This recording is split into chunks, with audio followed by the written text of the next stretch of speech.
All right. Hello, everybody. How are we today? Hope we are doing great. A little bit of a bonus stream. Gonna do a little bit of ESO, open some crates, do some crate magic before we get into our podcast this evening. First things first, let me go ahead and boot up the old Elder Scrolls Online.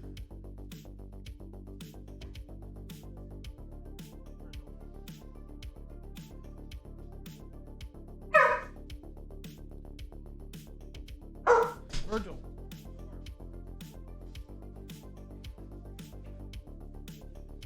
Evening, Harley Quinn. How are you? Hope you're well. Good to see ya. Crying about, Virgil? Oh, you can't have the cupcakes. My dog is crying for some cupcakes. Hope you're doing well, Virgil. No.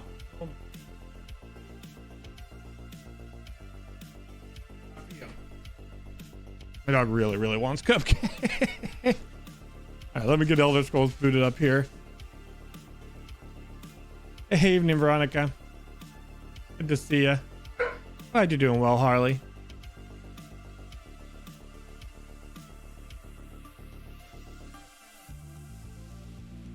Say hi, Virgil. They always hear you. They don't always see you. Want to say hi to everybody? Hug, you know?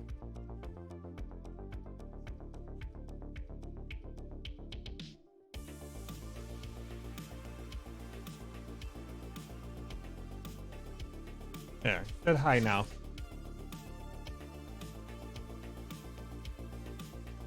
Bum, bum.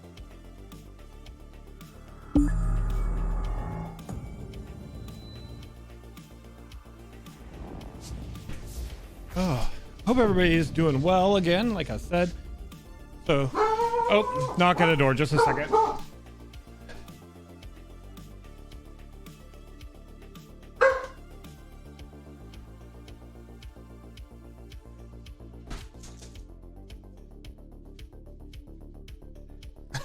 Sorry about that. Hey, Mr. Guy, thank you for the lurk. So yeah, tonight we're going to be doing our podcast with a wonderful variety streamer, plays ESO, does making and crafting, plays a lot of games actually, named Pallet Box. We're going to be doing that in about an hour and a half. Figured I would jump on a little bit earlier than the podcast today. Farming some points. Awesome, Mr. Guy. Just do a touch of ESO. Why? Mostly to give out more crates, maybe open a few more as well. I did get that Radiant Apex horse, but still need a few more gems to buy the mount I want at the end of season, so. You're now Juice's son? Well, welcome to the family, Mr. Guy. But as you can see, that beautiful Radiant Apex back there. So lucky to get that. Hey, Zoe. How are you?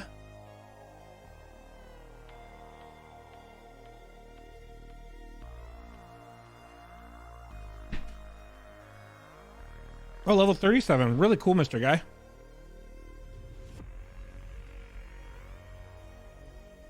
Yeah, lucked out on that Radiant Apex. But 75 crates. And there's people who bought a lot more than 75 and still didn't get a Radiant, so I'm counting my blessings on that one. Hi, Phoebe. How are you? Just cute horse horsing around.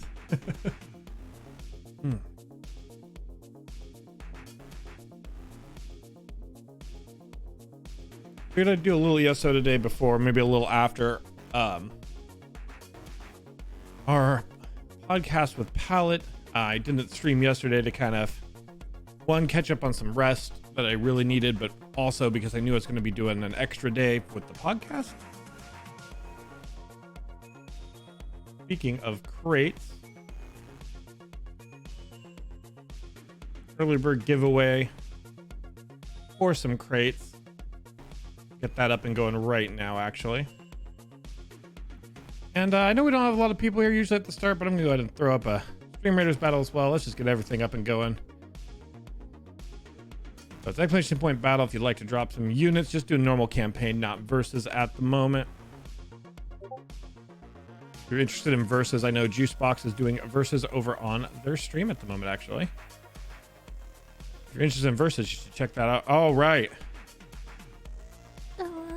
Ooh.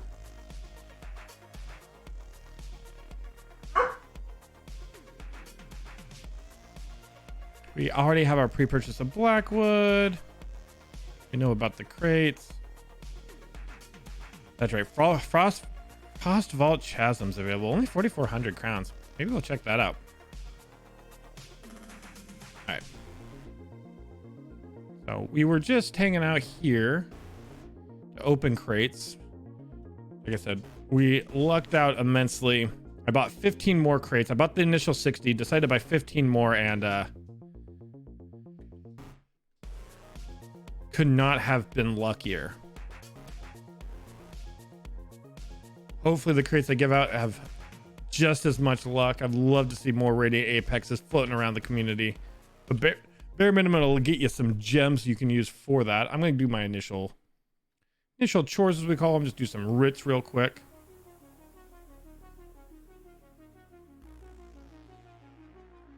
Hey, Joel. Doing good, my friend. How are you? Of course, I'm going to do early bird bedtime, probably. Fair enough, Veronica. I understand catching up on sleep. I do. Sleep is important. Oh, no.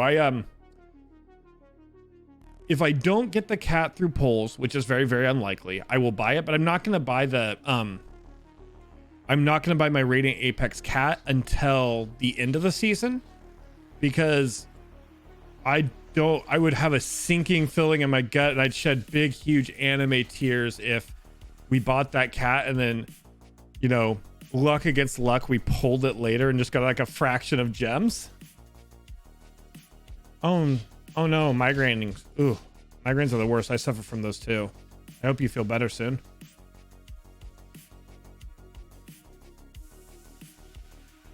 I have 2 sweet rolls, and I have not and I refuse to break them even for the gems in them, so. Those are from previous seasons. I actually lucked out and got a sweet roll from the Okviri crates and got a sweet roll from the Sovngarde crates, so I've been very fortunate with the sweet rolls.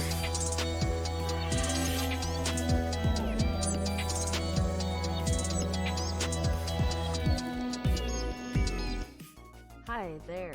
Love and enjoy your streams and YouTube videos. Keep up the amazing work. And thank you for being such an amazing streamer and having a wonderful community. Hey, Velvet, thank you so much. That's so kind of you. Thank you for being part of this community. Really, really appreciate that. I can't believe it's been 4 months now. 4 months. Wow. Thank you so much for remaining a party kraken, for releasing the party, and just being a wonderful person, a wonderful part of the community. Thank you so much for that. That's really kind of you, Velvet.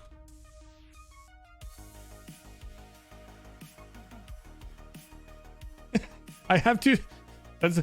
That quote is accurate. That's my quote. I stick by it. I'm afraid.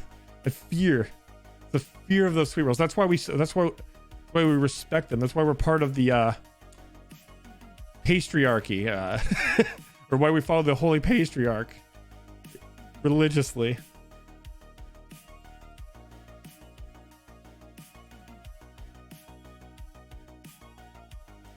Essence of stamina.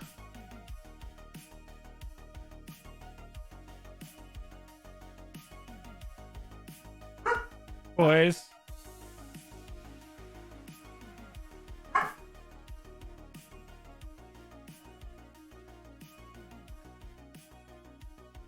Almost done. One more thing for Ritz. There we go. Rit it up. My house is slowly coming together. About 8 crated. No really great stuff, but was able to buy the yes. God, you got the comp. We're able to buy the Comet, Harley. Oh, is it really bright? That's cool, though. I can't wait to see your home. Speaking of housing, exclamation point housing, if you're interested in the housing contest, we will be closing those entries after Friday. We're doing the housing contest. We're doing the chopped housing contest where you're going to be given 5 items that you need to utilize in your builds. All right, so we need to train our mount real quick.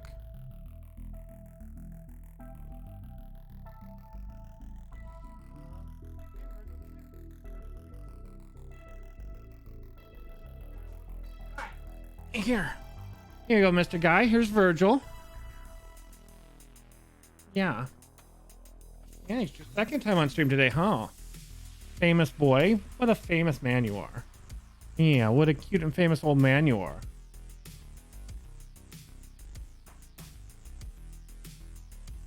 Yeah, this is Virgil. Boop, here, let me put you down, baby.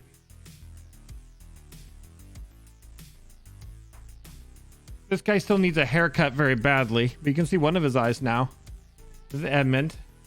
Say hi, Edmund. Yeah. You love to be on stream, huh, baby? You love to be on stream, huh? Mr. Guide, Cash, and Doggo Times. So both of you get to be on stream right now.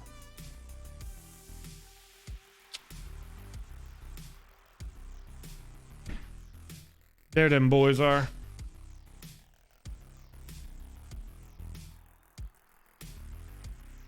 Oh, they was barking. They wanted to be on stream, so they appreciate it, Mr. Guy.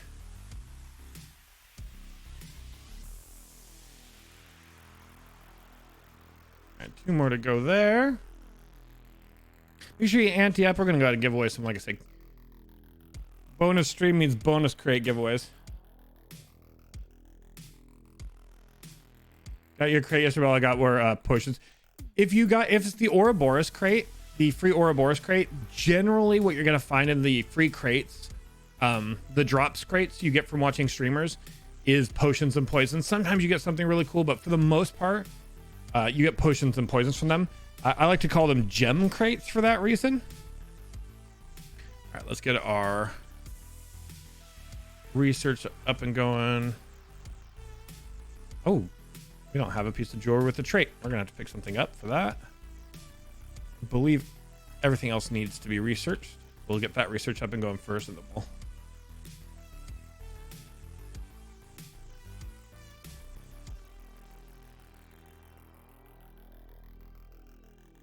stick with weapons to start with. There we go. That one is now going. We're already drink water, drink water, drink water, bitch. Oh, drink water, drink water, drink water, bitch. Thanks for that. Reminded me I filled up my water cup. I forgot to put it by my desk.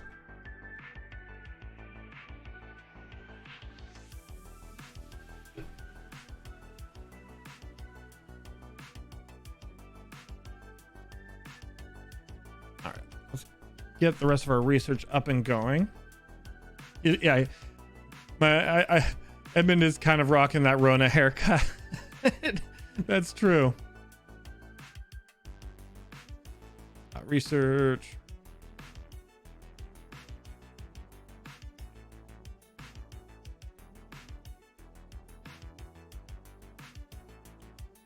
We are 8 traits on all the light armor, so we'll go ahead and start on the mediums. If there's anything that, yeah, has more traits than the others that needs done, it looks like the case. Okay. And we're gonna stop by guild vendor real quick. We need to get a ring or a necklace, something with a trait. All right, so we want jewelry, and we want jewelry with known trait. See if we have something a little more affordable. Yep, perfect.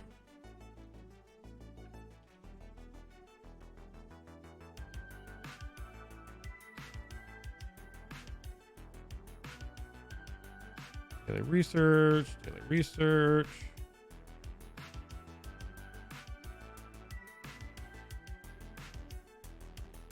Go into the thieves and go talk to our boy. Remain silent. And we'll research that jewelry piece. And then we're going to actually buy and open a few more crates. Give away some more crates as well. Totally gemmed those. Exactly. I am your water goat. Thank you, Satyr. Thank you for being my water goat.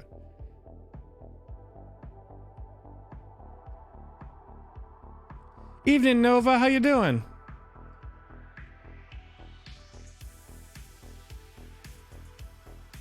Hello, Kingoth. How are you doing as well? Oops, I was looking at my chat, just running into walls like I do. Like I do sometimes. All right, here we go. Evening, Mom of the Manslayer. Edmund, let's not get on the table where the trash is, baby. No, just a second.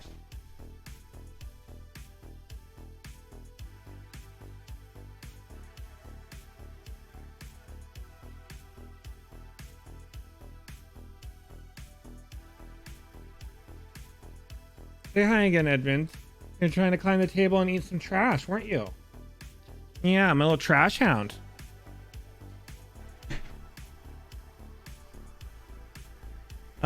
Good. Hubby and I just took our guild through the first vet. Oh, awesome.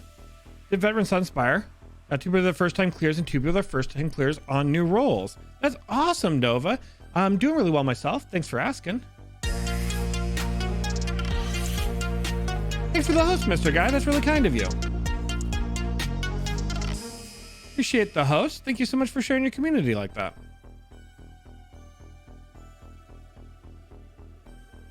Counterfeit pardon edict. So we managed last time around actually to get our housing item that is the vial from Remain Silent, meaning we still have the candles to get, but we have the Daedra Heart and we have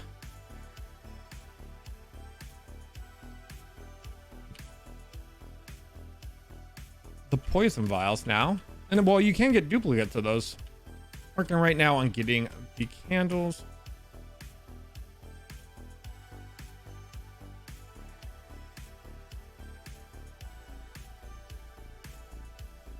Guild stuff. Did pick up every once in a while. I'll just stop by a guild trader and grab oh,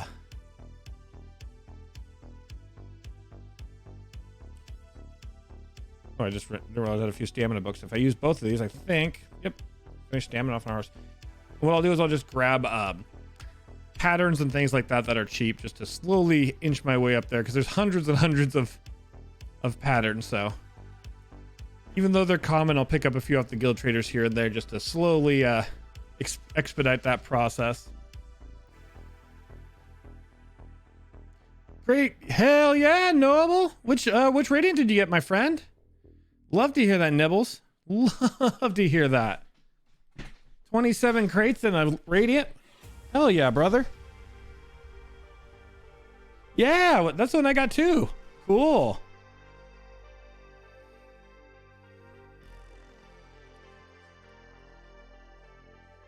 Yeah. I bought 70. I had to buy an extra 15 after 60, so I'm 75 in to get mine, but still, yeah. I also got the horse, so sick. That's awesome, Noble. Love to hear that. And we bought this specifically to research. So, boom. Now all of our research should be going, and it is nice. Getting closer and closer to being 9 trait on other things. At least we 9 traded woodworking. It is the fastest one to 9 traits, though.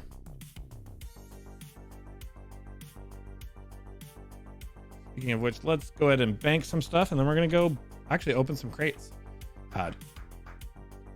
We do have a podcast with Pallet Box here in a little over an hour.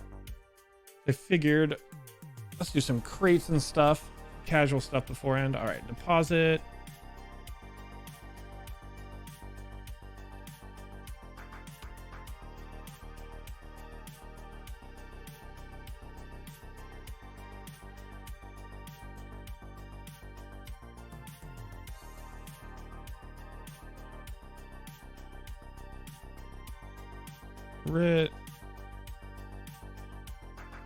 I think that's all we need to deposit. Oh, no, we had some stuff with traits on it, actually.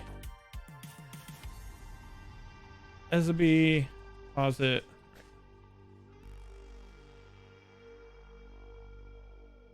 Few things with traits to give you. And I think we might have to withdraw a few things that don't have traits on them.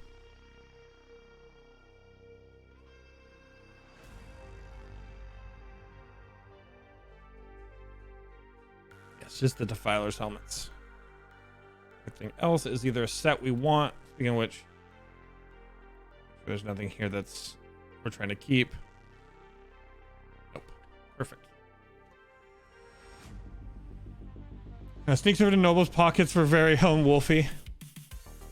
Butterfly's still really nice. There's a lot of really nice things in the crates.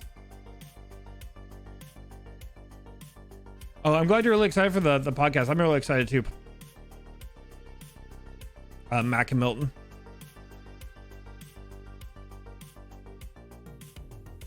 All right, I hear my dog into something. Sorry, I have to keep getting up. My dogs have been they're a little on it today. What do you got?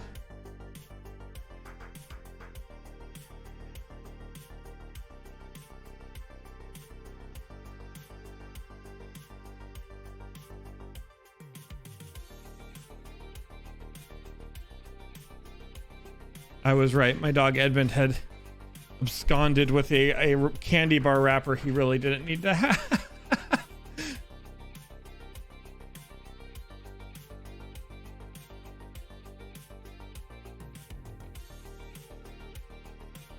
Good night, baby. Ooh, yeah, I got the dark skin, glowy eyes, and glowy face tattoo. Those are all really cool things too, Noble. Glad you got some really good pulls.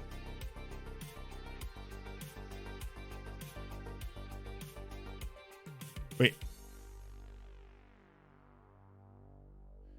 This is part of the prayer shawl set. I'm actually gonna keep this. It's not the best when it comes to healing sets, but I like to keep all the healing sets for now so I can play around with them later.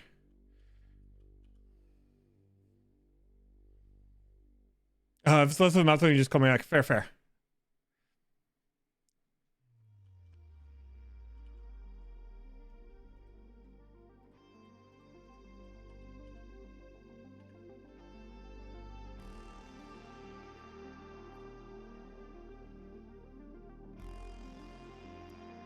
Oh, that's true. I sometimes forget about the sticky book, Jolk. Right now I'm just kind of keeping it because I have the space, but you're right. I should deconstruct the sets that are not ones I'll probably end up playing with. That's a good point about the sticker book.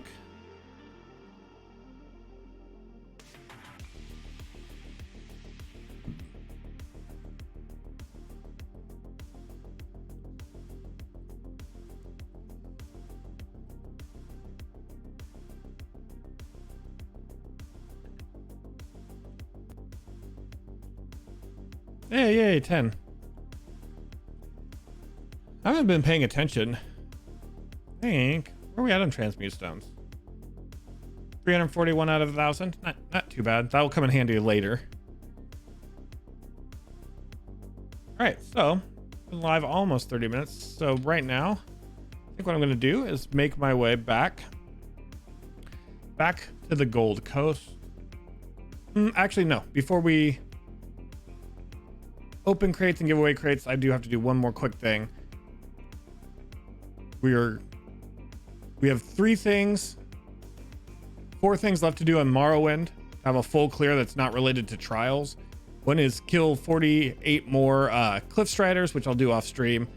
Haven't got around to it yet. One is fishing, one is Buoyant Armiger, but one is Ashlander daily. So while most of those other things I'm not bothering with at the moment, Buoyant Armiger is a very, very long grind. I've been trying as part of my start of the day to do the 2 Ashlander dailies. As soon as we do a few more days of this, that'll be done, and then I can kill Cliff Striders off stream, probably while I'm grinding treasures, because we did some treasure grinding on stream. Since it takes like 40 to 70 treasure maps per buoyant piece, I've been trying to grind my Buoyant Armiger off stream. Not the most exciting grind. Just opening countless treasure maps.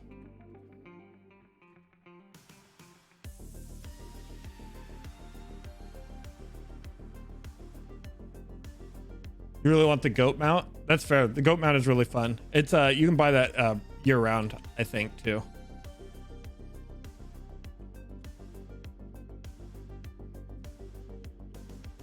Where our 2 quests are. One is right here. The other one is here.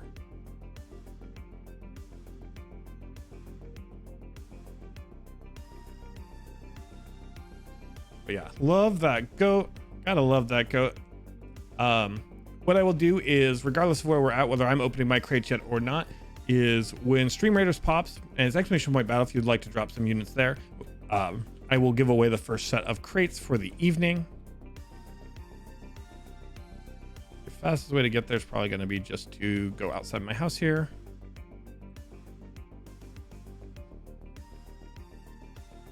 Hey, Nocturne, good to see you. Yes. Sarah Bleeblue. Or sorry, the real Bleeblue. Third time's the charm to say your name. The real Bleeblue. That's the problem with it. That's why I always view crates, though I happen to have been lucky this time. That's why I always try to view crates as assuming I'm going to get the worst possible thing from them, because yeah, I have opened twice as many crates as I've opened and gotten for this Radiant. I've opened like 150 crates before and got zilch. They're can be extremely hit and miss. Well, I'm not going to grind out 46 of these or 48 of these, whatever I have left on stream. We see a Cliff Strider, we're still gonna kill it. I mean, that's just been my rule of thumb. Revenge from my Morrowind days, regardless of, of an achievement. So we'll go ahead and kill a couple of these real quick as well. But that's why I try to give away a lot of crates on stream when I can afford to give away a lot of crates, because hopefully if I give enough people crates, they don't have to spend their own money and we'll get something good.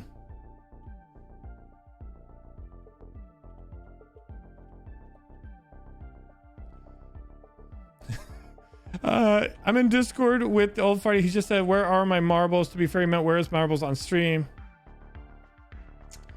To answer your question of where are your marbles, so today, Monday, is normally the day I take off streaming. However, I do have a podcast. I'm doing my podcast today. We're doing our podcast with a Pallet Box actually today. Since I was going to be doing a podcast anyway, I decided I would get on a little bit early, open some crates and the like. So we'll see how I'm feeling after my Pallet Box. We'll see if people want to play for a little bit longer after the Pallet Box podcast, because really this is all gravy, all bonus stream right now. So that's why I'm doing ESO. Normally I would start my normal days with it, but bare minimum tomorrow is my Tuesday stream. I start earlier in the day. And we will be starting that with our standard marbles. Do not worry. I miss my marbles too, old fart. I was just letting people know that I've not abandoned the marbles. I'm also in the hunt for my marbles. However, I cannot just share that with everyone now that I will be on friend. Oh no. I love it. I love it. Crate karma too. Fair. Right. Here we go.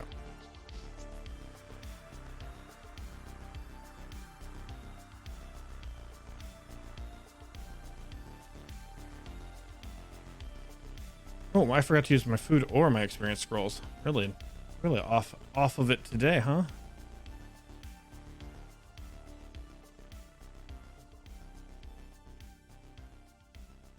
Eat my soup.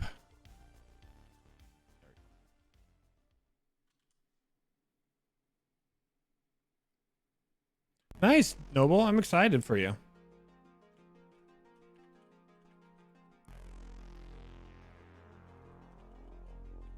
One of 2 daily Ash Thunder dailies will be done in just a second.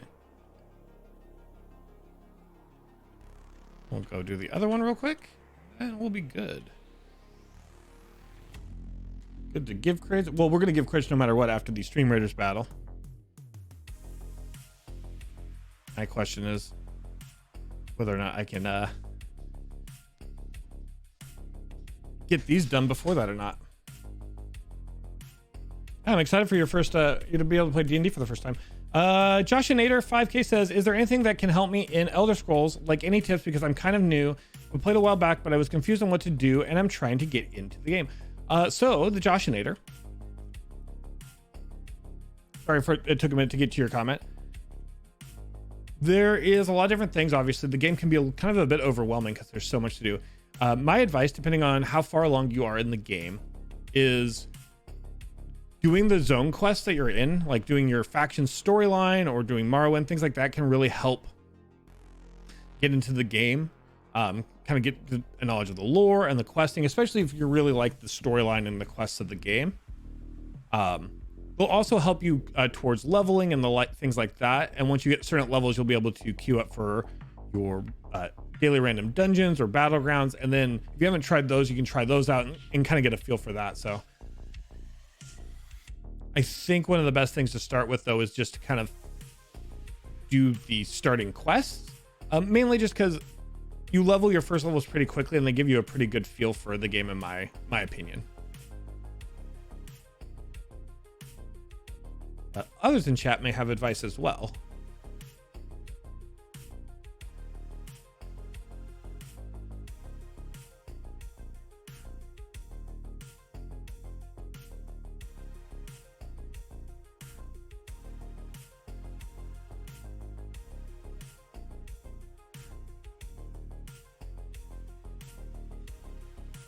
Following the trail of the Nick.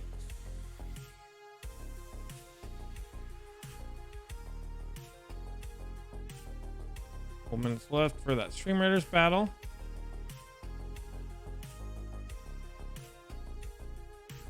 Yeah, the other thing is, so if you look at your map, you're going to see a lot of things you can do in a zone. So the quests that are marked with this diamond here, Josh and Nader, these are storyline quests. So each zone is going to have a story connected to it. And I'm not sure which faction you are, but like say if you're Aldenmary Dominion, you have your starting island, and then each zone will have its zone story, which I haven't done this zone story yet. But when you complete that, that zone story will take you to the next zone. And then each zone also has like public delves, which are like single boss dungeons. They have public dungeons here, which are dungeons you can do with other people. They're not instanced. World bosses and all sorts of other things. And then they have additional quests. They have all the side quests as well. So if you're following any quests, if you follow the ones with the diamonds, those are your storyline quests, and those will lead you around the zone as well and kind of help give you direction in whatever zone you're questing through.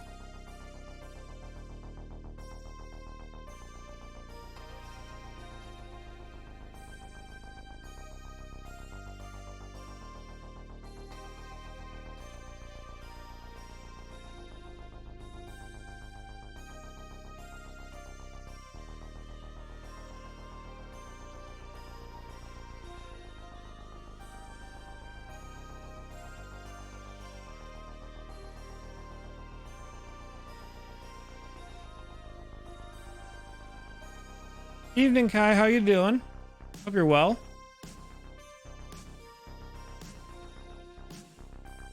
Hope you're super well. Make sure everybody antes up. I'm gonna, like I said, be giving away those first set of crates right after that Stream Raiders battle, which will be immediately following me killing this great Zexen here. It looks like. Doing well. Glad to hear you're doing great yourself. Getting a little bit of bonus crate opening and little daily quests in before my podcast tonight with Pallet Box. Figured I'd get on a little early, make up for not streaming yesterday.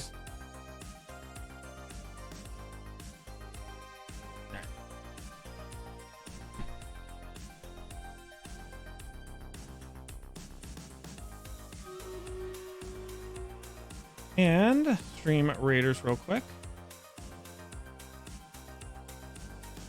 We cast haste on our main unit. Oh, looks like someone else bought one of our Blocktopus flagmen. It wasn't while I was on stream, so I'm not sure who it was, but thank you so much, whoever supported our stream raiders that way. Appreciate it.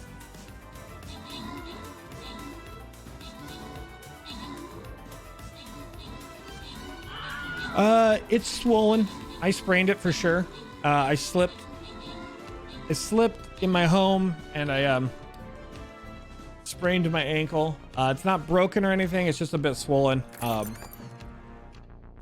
I'm sitting with it on a stool beneath me to if you see me adjust, that's because I'm trying to adjust the best I can for comfort. Kimber, Mr. Guy, Jolt, congrats on your bonus units. Looks like we're gonna want to head down this way. Exclamation point battle if you'd like to lend your strength in these battles. All right. And the first winner of crown crates tonight, making our 64th crown crates we've given away, is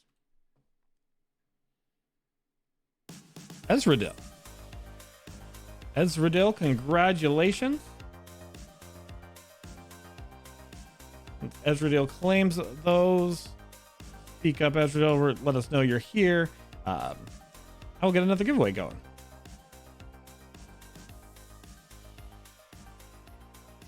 Yay, there you are, Ezreal.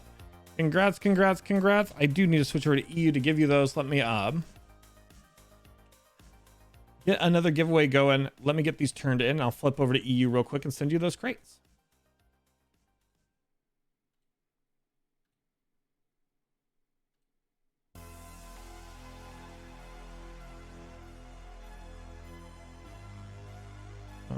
There is.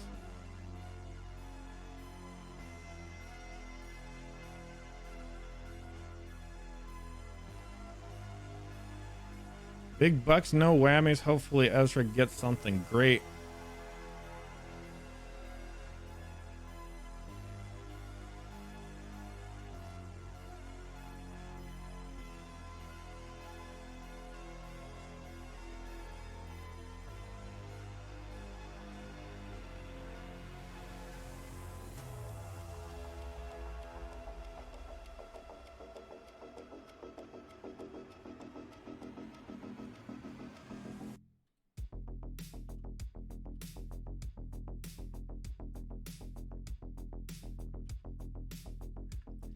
And I think, let's see what that puts us. Actually, I don't know where that puts us, so.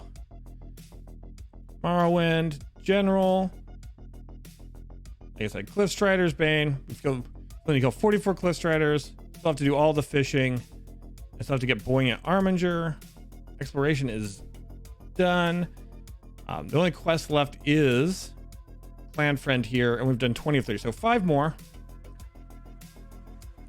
5 more days because we do 2. There's 10 quests left, but we do 2 quests a day. So 5 more days. And we will have grinded out that. Very, very close to getting a very, very full clear on Morrowind, which I love.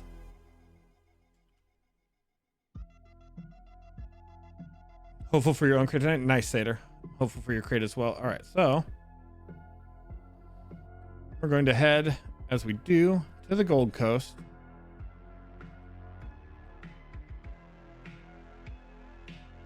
And once we get situated at the Murder Den, I'm going to I'll flip over to EU as soon as we arrive on the Gold Coast. Let's go get Ezra their crates first. First things first, let's get Ezra their crates.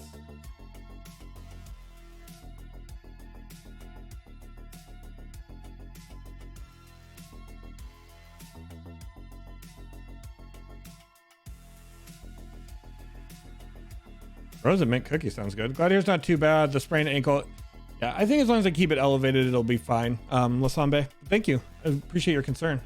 Really kind.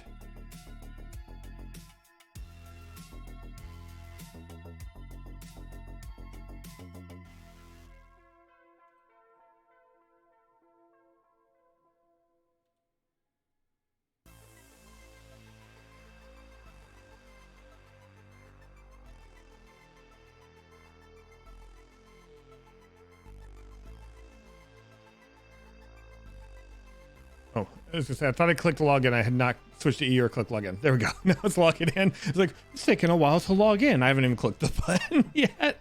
All right, we're good. We're good.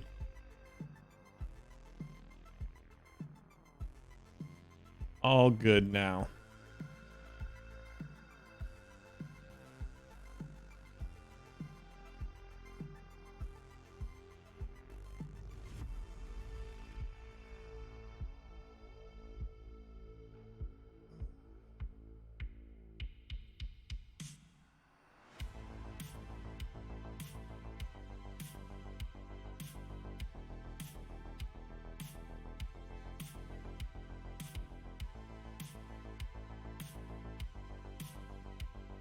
All right, here we go.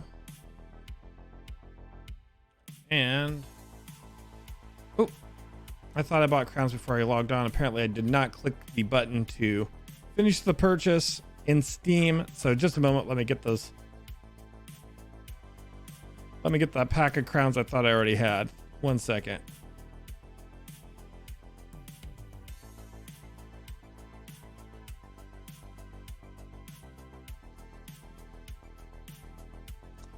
Bum, bum, bum, bum, bum, bum.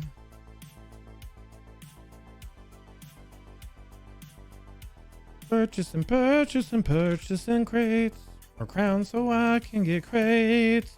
I kinda need crowns to get crates and other fun thing. Alright. Processing my payment. It takes just a moment usually. We'll give it a second. Usually takes maybe a minute at most.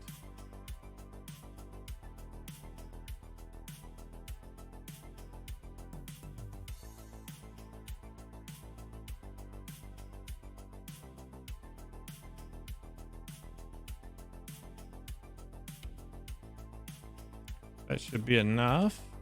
Nope, still waiting. Come on. Purchase has gone through my card, just waiting for it. Reflect in. There it goes. There it is. There we go. Four Aliad crates for at Ezra Not Ezra Dill. Congrats, Ezra Dill. All right. Now we will switch back to NA. Claim that first.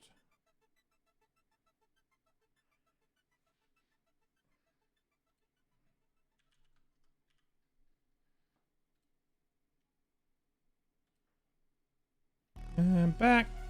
And NA.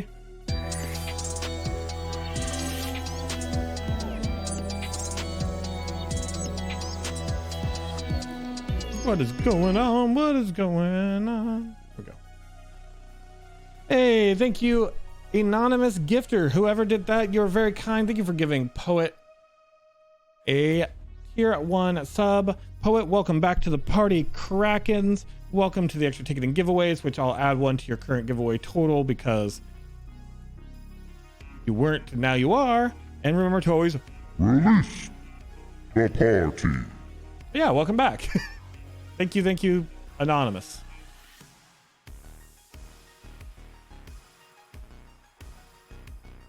That's very kind of you. Maybe you did. Yeah. Not sure if. Oh no, it looks. Yeah.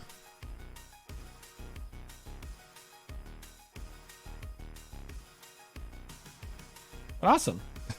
Cool. Thank you. Thank you for supporting the community that way. It's really, really appreciated. I know, as you can see, Poet really appreciates it. I don't know if you saw the message earlier before you gifted one, whoever you are. Poet was just mentioning how their sub had run out, so perfect timing. Thanks for the lurk, Necromnius. Appreciate it.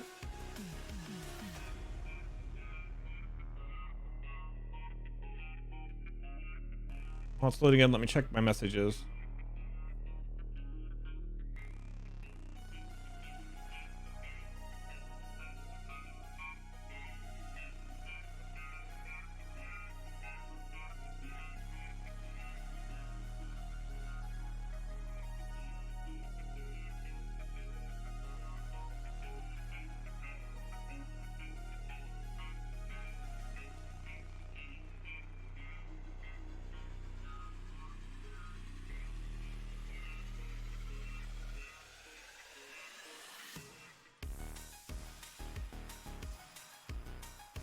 Just a second. I'm talking to Pallet really quick. We do have a podcast later today. I want to make sure Pallet has everything needed.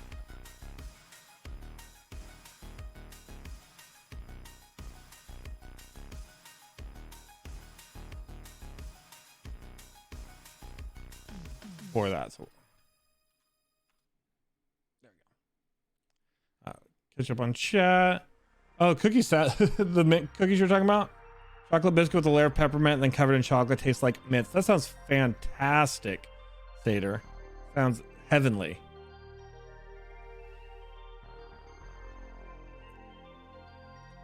Crates on crates on crates. Make sure you're anteing up.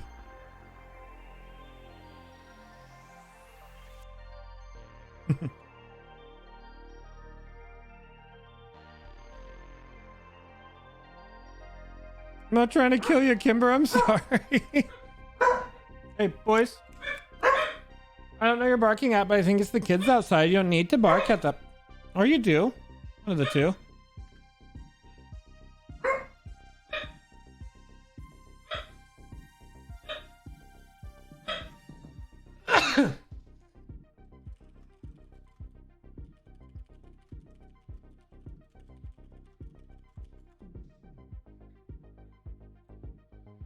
All right. Cool. Speaking of achievements really quick. Before achievements, let me go ahead and run predictions. Oh.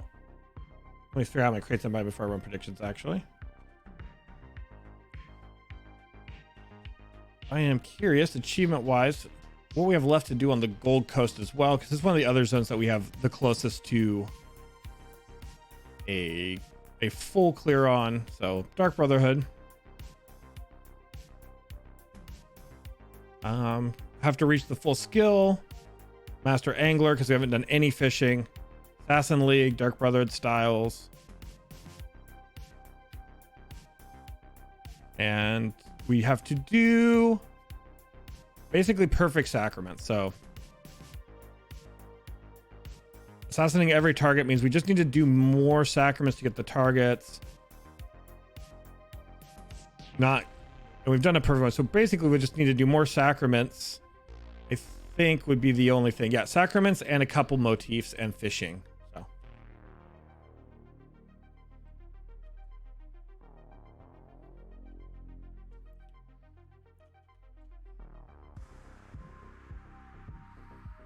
the podcast with Pallet will be in about 40 minutes.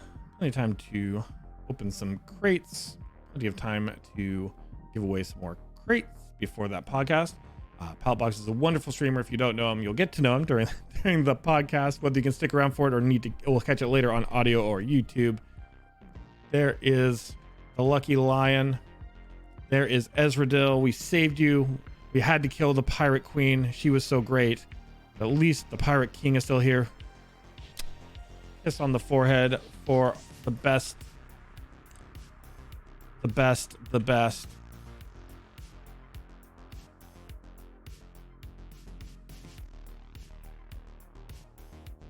I want to take a look at all these extra things, but first things first, let's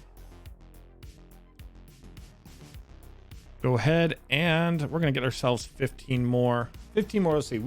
This will mean we've bought 90 crates and we've opened 95 because we've had two people nice enough to gift crates. So these will be our 90th or 95th crates we've opened, 90th we've bought for ourselves. As of the next giveaway, we'll have given away 68 of them, though. We're trying to give away as many as we get. Also, in case you don't know, if you're not on the Discord, I'm going to run a prediction real quick. But if you are not on our Discord, if you go on our Discord and you go to the Elder Scrolls section, if you know a streamer, any streamer who plays ESO, and you can send me a DM, preferably in DM, and nominate them. Please don't nominate yourself. But yeah, nominate streamers. I would like to give away crates on behalf of our community to streamers who stream Elder Scrolls. That's why I'm taking nominations. I'm going to put them in a randomizer to draw who they go to. But basically, when I send them, I will send them on behalf. So the note will say, this crate is sent on behalf of the person who nominated, and I'll send an in-game mail to explain why they were nominated. The idea is that while I may be covering the cost of the crates. These crates are going to be coming from all of you within the community and going out to others in the community. It's kind of a community paying it forward sort of thing.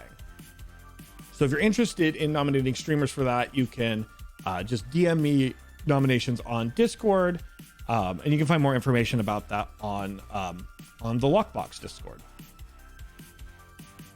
So as far as placing units in the general battles, you can kind of just place whatever unit you want where you want to place it. Silenus. Hey, Carrie Berry, good to see you.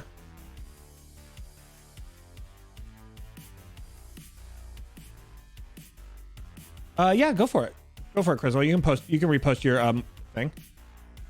Your morning tour photo. Yeah. Oh, you got it figured out? Awesome. Doing really good, Carrie Bear. Giving away some crates. About to open some crates. Oh, speaking of open crates, I was going to run a prediction. We always love to run a prediction. Start prediction. Prediction is I bought 15 crates. So I'm going to say in 15 crates. Within 15 crates. So when we open 60, and I can put those numbers on the screen actually. When we open 60 crates, this is what we got out of 60.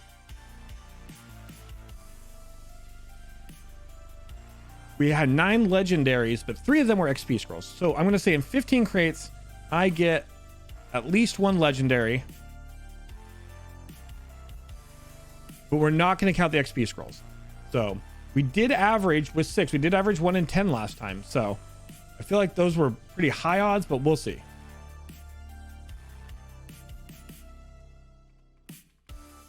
But we won't count the XP scrolls. I'm going to go ahead and run that prediction. Believer Blue is yes, we're going to hit that jackpot. Doubter Pink is out of luck. I'm just going to throw 2 minutes up on predictions for those who do and want to do predictions or can. I know some regions can't. I'll switch over to our Witcher music while we do that because I love to play Witcher music while we open crates. I have a whole litany of things as a gambler we do, even though none of them really help.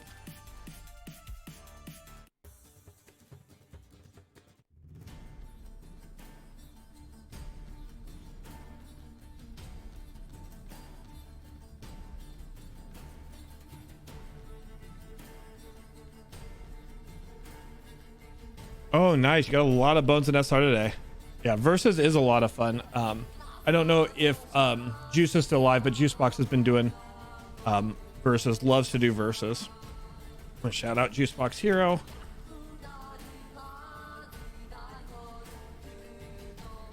This is going to be a 2,500 gem mount. One can dream, Jolk. One can dream. I'm sure you're doing right if you're placing Versus is a bit different since I'm not doing Versus Seder. All right.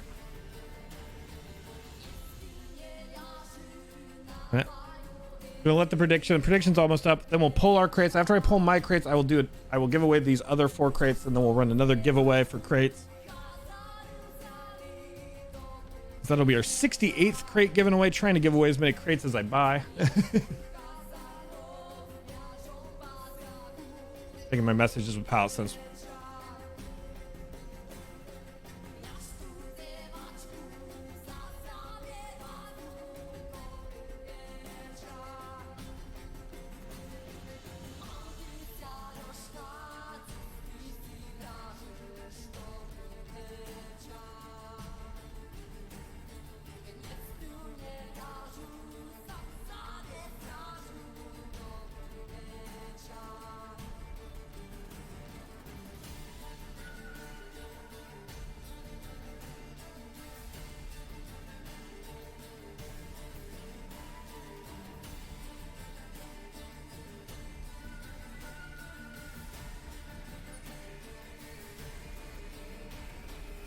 Oh, the Horror Storm. Yeah, that's an awesome tweet. That's a good tweet. Everybody should check out Crystal's tweet. It's a really good tweet. All right. Predictions are in. Let's do it. All right, Pacruti. Come on, my dirty, dirty gamble boy. 15 crates. Let's frickin' go.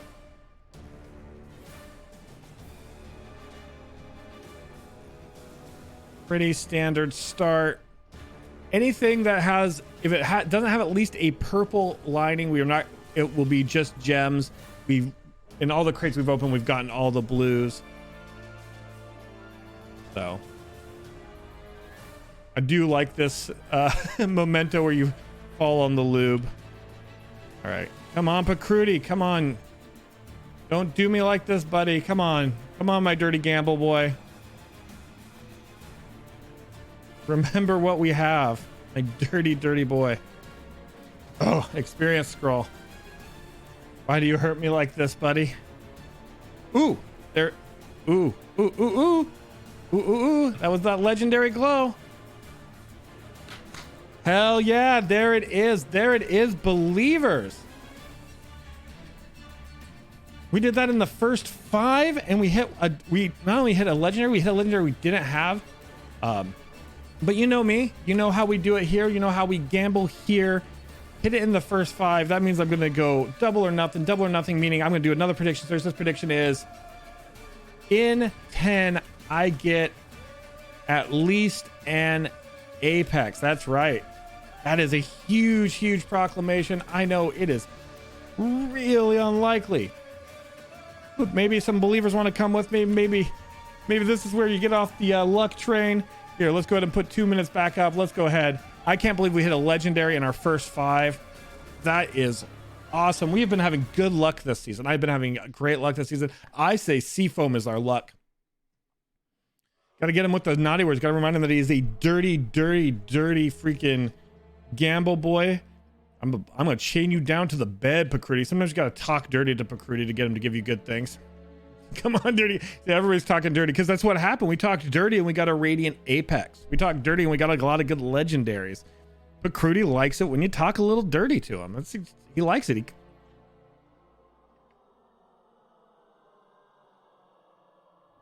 Oh, I wish I could have a sheep for every sheep I pull. I would love to have a flock of sheep, Criswell. Just like 20 of them. Maybe I should come to Seafoam. It's been lucky for us. So let's talk. My dog knocked a chair over trying to climb on the table. Buddy, I'm gonna leave the chair on the floor because I think you need to learn a lesson, buddy. He's fine, by the way. He didn't hurt himself or anything. He just knocked it over. Edmund? Come here.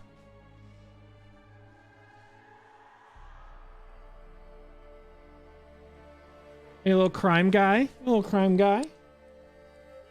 a chair over, my little crime guy. Trying to get on the table to stare. Yeah. There's my little chibi Wookie.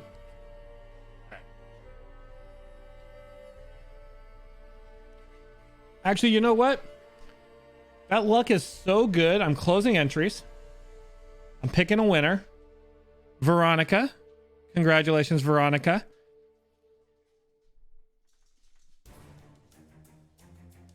Veronica.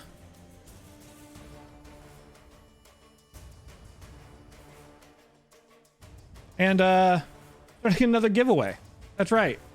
We're celebrating that luck by adding in more giveaways. All right, prediction is done. If we don't, hopefully we'll probably hear from Veronica before the end of pulling these. If not, we'll pull 2 on the next one. But make sure you're anteing up because we're going again. Throwing in an extra giveaway just for the sake of how lucky we've been. 10 more crates to go. Let's do it. Come on. All right. Don't make me chain you to the bed, Pacruti, or make me. Your call, buddy. Ooh, normal. We already got a legendary, so these crates were already kind of worth it, right? That said, we're hoping something we don't have. Okay, cool. We didn't just get the legendary body. We got the face paintings. We actually have the full glowing tattoo from this set of 15. That's wild. That's great. That's good luck. Cannot complain about that at all for this 15. Extra card, dirty boy. Ooh. Oh, it's gonna be XP Kroll, right? It's gotta be. I hope not, but I'll take 33 gems. I'll take 33 gems. I'll take it. I'll take it. If I didn't already have that, that'd be good. All right, more face paint and experience roll. 4 more to go. 4 more to go. Come on, baby. We've already hit the big bucks, but we want to hit that jackpot, baby. Come on, jackpot. Come on, jackpot.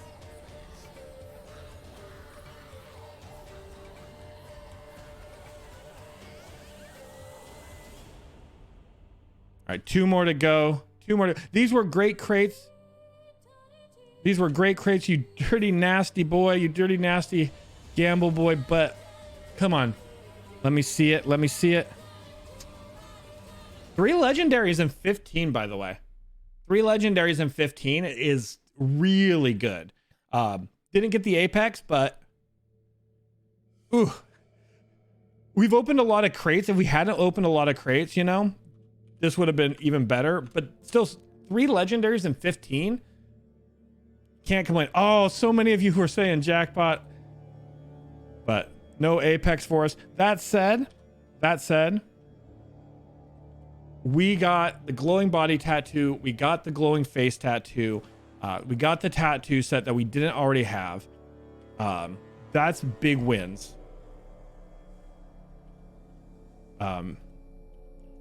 Let me extract gems from everything that I extract my gems from. So we're over 2,500 gems now. So I'm not going to buy it till the end of the season, but I can buy the mount now.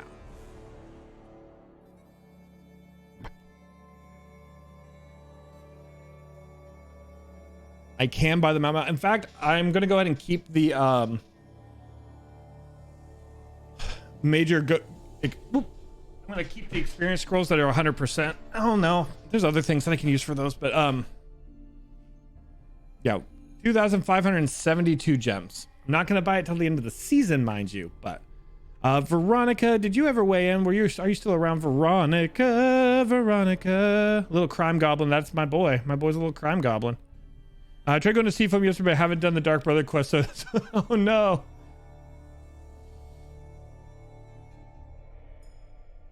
Yeah, I talk dirty to Pakurudi and then gives me good things. I've talked dirty and it gives me the goods. Pakurudi likes being talked dirty to. Don't shame him. It's what he likes. Cool, Veronica is here. Perfect. Perfect. Thank you. Let's get Veronica's crates. I see you, Veronica. I see you.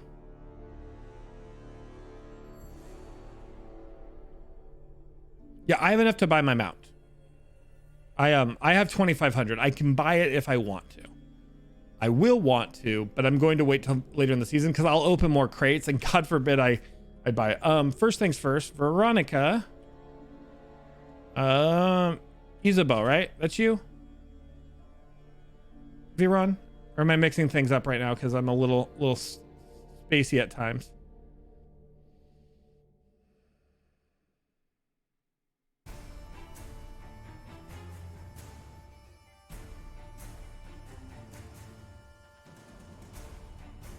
Oh, see, I knew I was mixing it up. See, that's why I'm asked. Veronica's Veronica. I am a little spacey today. Speaking of which, I'll send a DM to you, Kimber. I've done everything I can on my end. So as far as merch things go, I'm trying to talk with Streamlabs about the merch that hasn't come for you yet. Because everybody else has gotten their merch. So I'm trying to figure out why yours hasn't delivered yet, by the way.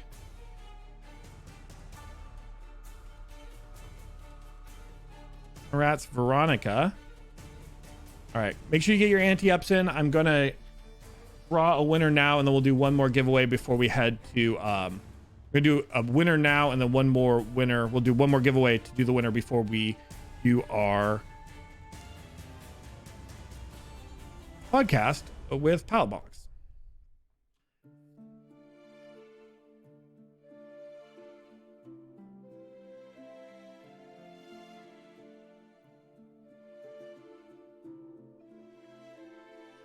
Sorry, my ankle, not on powerful painkillers or anything, but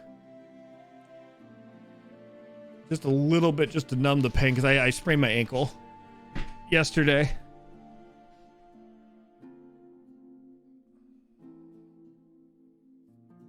All right. Looks like people have their anti-ups in, so we're going to go to give a winner. Super LARPs. Super LARPs, let me know where to send your crates to. Super LARPs.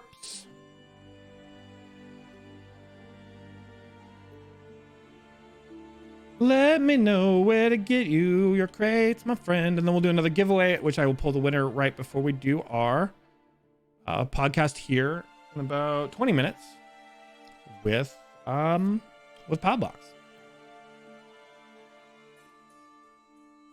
I'm going to do Stream Raiders real quick. I can check for you, Criswell. I don't have a way for people to check since it's in a Google Drive, but I can check while Stream Raiders is going here real quick.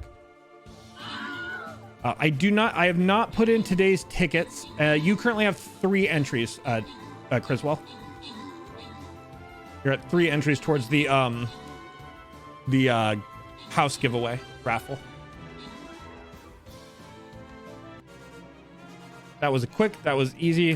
What you like to see. Congratulations, Harley Quinn, Fader, and Thrash on your bonuses. Let's go ahead and get one more battle up and going. Yeah, we can do one more battle before the podcast. Well, the podcast will be starting, but we'll resolve the battle right before the podcast is how we'll do that.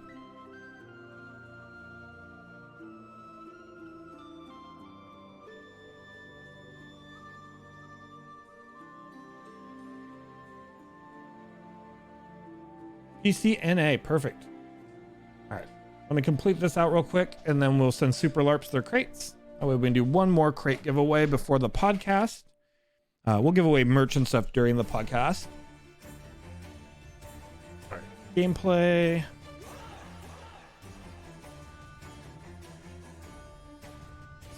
Four crates at Super LARPs. Congrats. There you are, Super LARPs. I hope you get something great. I hope you get something good. Let me make sure I'm...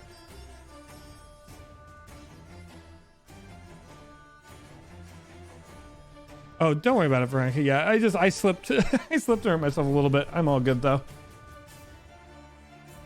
So, what I wanted to take a look at is featured things. They have not... Currently, we're focused on crates. We do have this Malakath's Chosen bundle that I kind of really want. Because they had a lot of, like, it's a lot of cave pieces to start in Malakath, but it has a lot of, like, orcish stuff, which is, a couple weeks back, there was a lot of orcish stuff in the luxury furnishing vendor that I picked up. So I've been picking up more and more, orcish stuff. So I have so much stuff for an orcish home that I really am thinking like 3,200 is not too bad with my discount there. And they haven't put out any of the new houses yet. I think they're waiting for Jester's Festival for any of the new houses to come out, but they have re-released Frostvault here, which while the giveaway is going, I figure let's go take a look at Frostvault.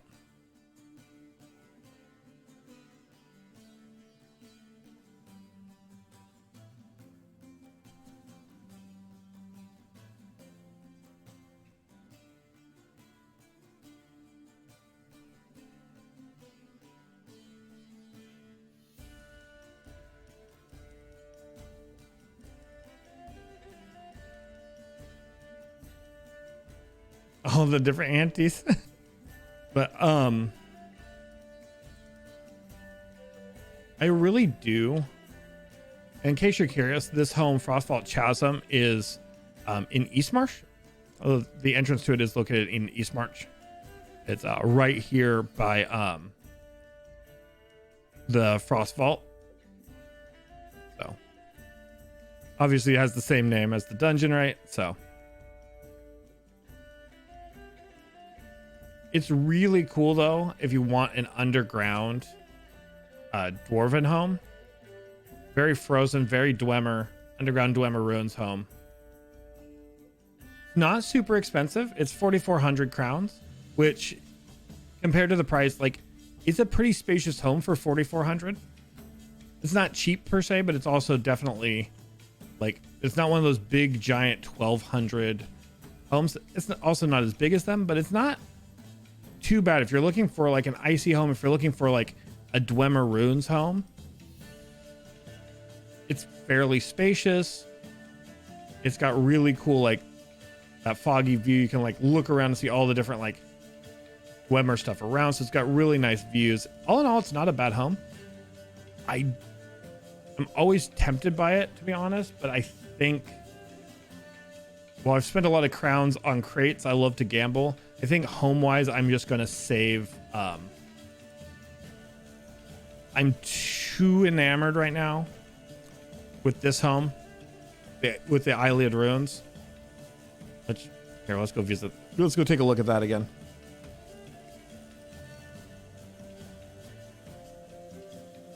Thanks, Veronica, or thanks, Kimber. Appreciate that. See, that's, yeah, I was gonna say, actually, I'll go back to it real quick. I'm bouncing homes. I forgot to look at furnished. Here, let's look at the furnished version before we come look at the house I'm enamored with for like the 100th time.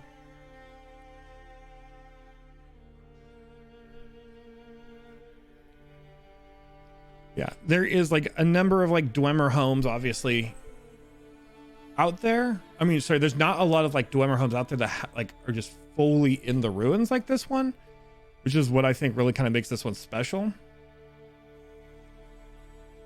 And then here, like Joel was saying, it's 5,500 furnished.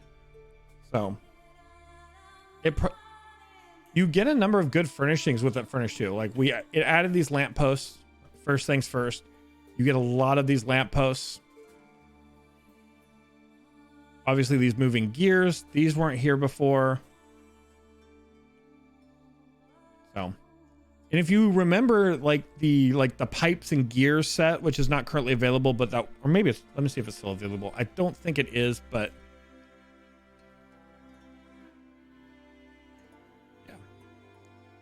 the furnishing set that had a lot of these pieces in it was a couple thousand crowns. So you really get a good, like, you get the full table, more lamps.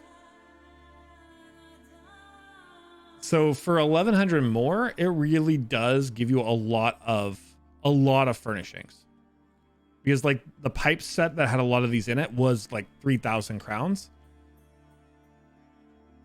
Get some bookshelves out of the deal.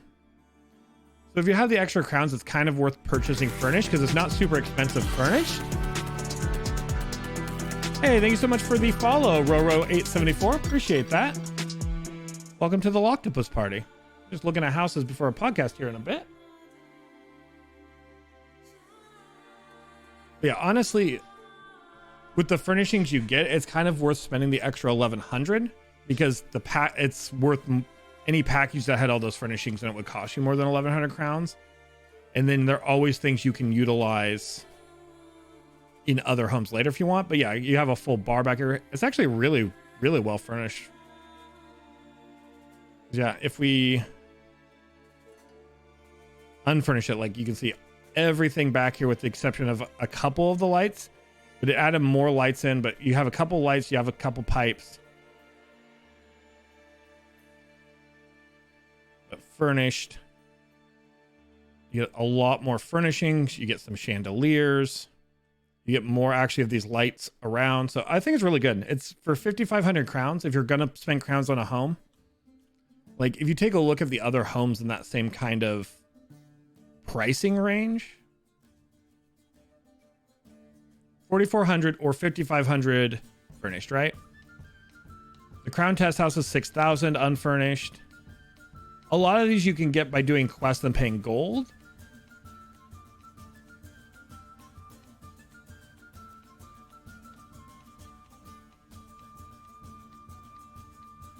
Yeah. I'd say it's definitely worth the money if it's something that is the type of home you're looking for.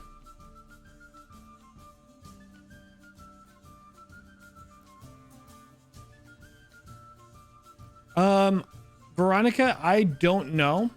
I can't be a hundo P on when crowns go on sale. I would say, historically speaking, unless there's something I missed in the last few days when I've been offline, historically speaking, crown sales usually happen around the holidays, somewhere in November, December, and around the anniversary event have been two of the times traditionally they've gone on sale. But it's hard to say because they don't ever they don't have like a like set crown sale time. Like even the one around the holiday can vary when it goes on.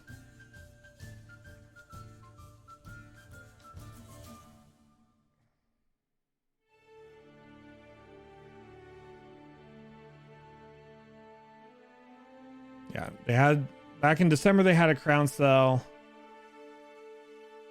Let's see when the crown sales were last year to get an idea.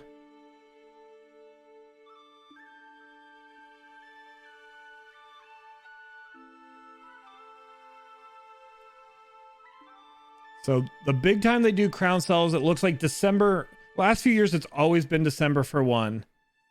And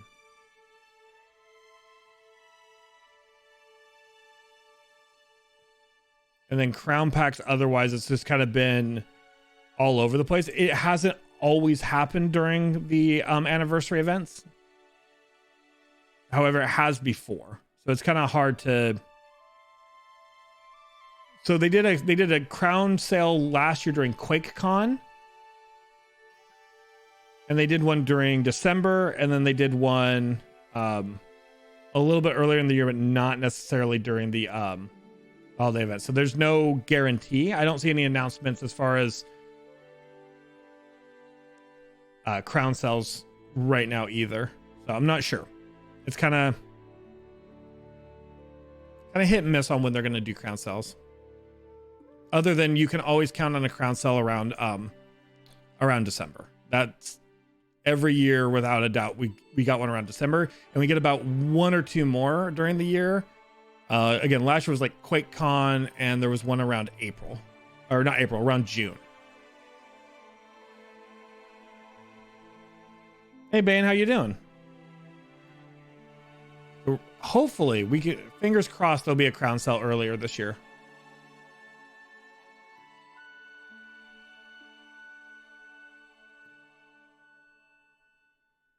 The add-on folders, there was live ESO and ESO now. There's only ESO now. They're only add-on folder. Your add-ons should be in the ESO live folders. That the folder that's missing for you, Thunderbolt.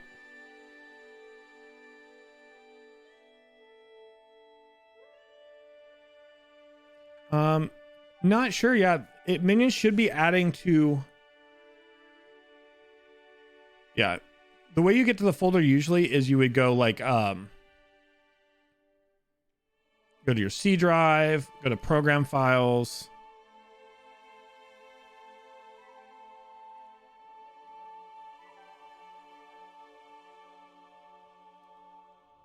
This PC documents, and then documents should have an Elder Scrolls Online folder. And then that folder should have a live folder. And then that live folder should have a folder that says add-ons, errors, logs, save variables, screenshots.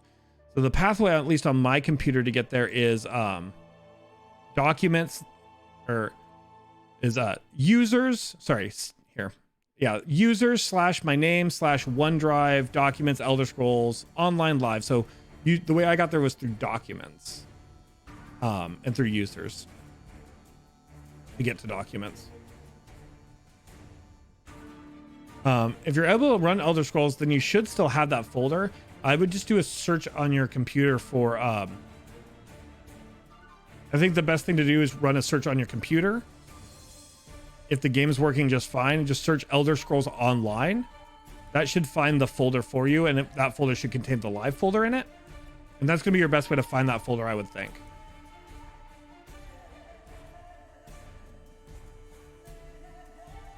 Yeah, this is the home that probably will come up during Jesters. It's not going to be cheap, but this is the one I am hoping for. I bought a bunch of stuff from the luxury furniture for it.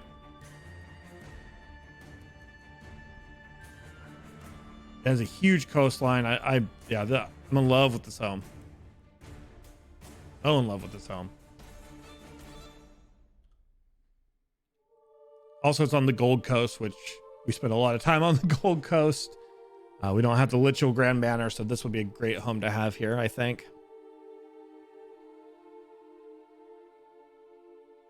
We also don't have the erstwhile Sanctuary, which I'm not sure. Hopefully that one comes available at some point. I should have picked it up. Being fresh to PC, I haven't had a chance to pick it up, so hopefully it comes available again sometime in the future. Sooner than later, because I'd love to have the erstwhile Sanctuary. I don't think it's currently available.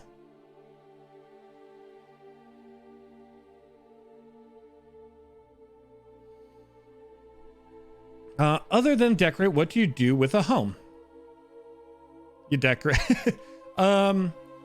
Here are the bonuses of having a home. The main one is decoration. I really love to collect everything to decorate my home. Because it's really kind of cool to put in the effort, because everybody's homes look so different. So decorating is a really, really big factor.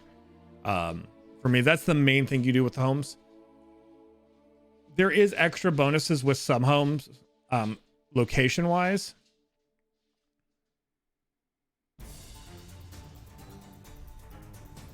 Like there is some homes I buy because you can port to them for free. Like I own the Snug Pod, which I still need to decorate because I still like to decorate those homes, but I own the Snug Pod because it's right next to really good guild traders in the capital city. It's located right next to the Master Writ Vendor, and it's located right next to the Undaunted for my daily quest. But this is the Dark Brotherhood home. When this one is available again, I plan to purchase this giant cavern. Mainly because we've spent so much time talking about going back to the Dark Brotherhood. Like, this is definitely a home I would love. Plus, it's just an awesome waterfall cave, right? I have no clue when it'll go back into rotation. I feel like they just had a celebration for the anniversary of Dark Brotherhood not too long ago where it was on sale. So, but I would love to have this home too. I'd love to have a lot of homes. I need to decorate the ones I do have before I get even more new ones, honestly.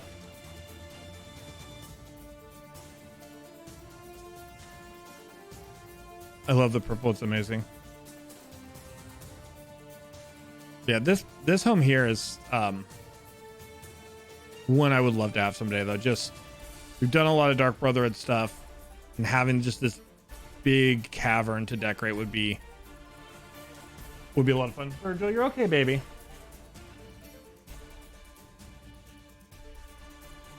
Go ahead and head out now, though.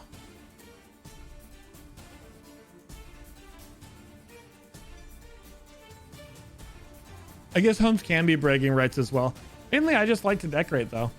You pick up so many different things you can use to decorate in this game, so to me, that's my biggest, the biggest perk to me is I just enjoy collecting things, collecting recipes that I can use to make furnishing items, and then utilizing them to decorate homes. It's kind of fun. And then you can have people come over and check out that guild houses. Another big use though of some of these bigger houses is guilds will go in together on them, and they'll get a lot of crafting stations and stuff, and they'll make guild houses.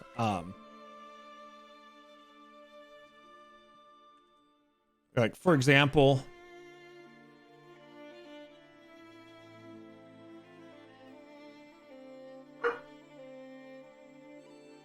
Cambo Tricky. I remember the name of the person.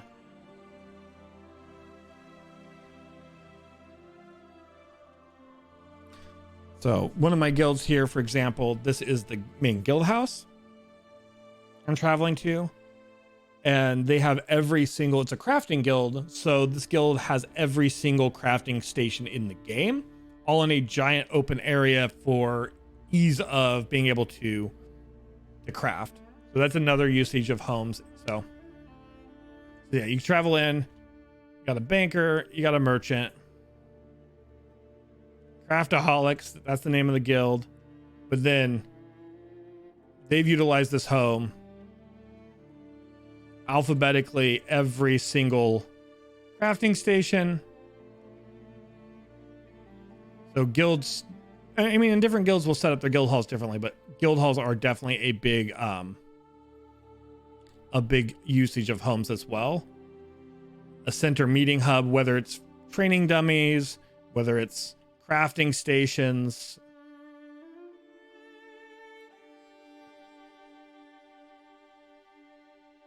Mundus stones.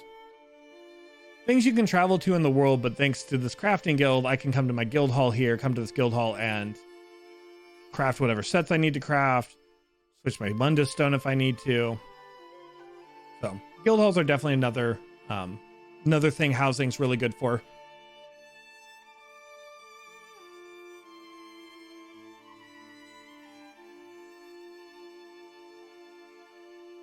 Yeah, I actually just came from that house. Harley, it's not available right now, but the Erstwhile Sanctuary here is a large this is the large Dark Brotherhood house.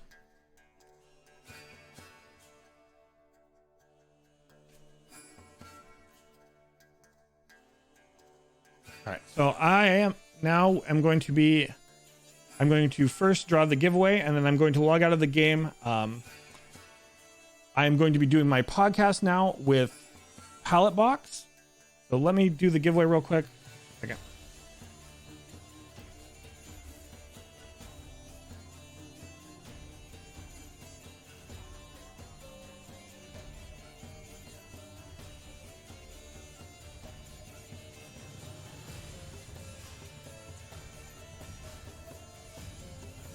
So first things first, that giveaway. The Real Blee Blue. Congratulations, The Real Blee Blue. Let me know where to send your crates, my friend.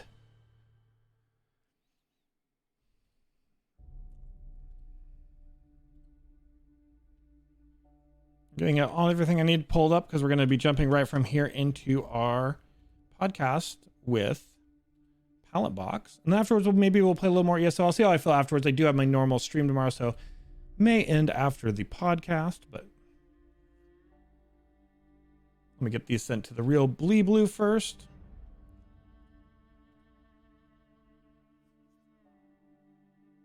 PCNA Blee Blue. Perfect. Let's do that right now. Crown crates. I hope you get something good, Blee Blue. BLEE. BLUE. Perfect. Blee Blue. Congrats. There you are, Blee Blue.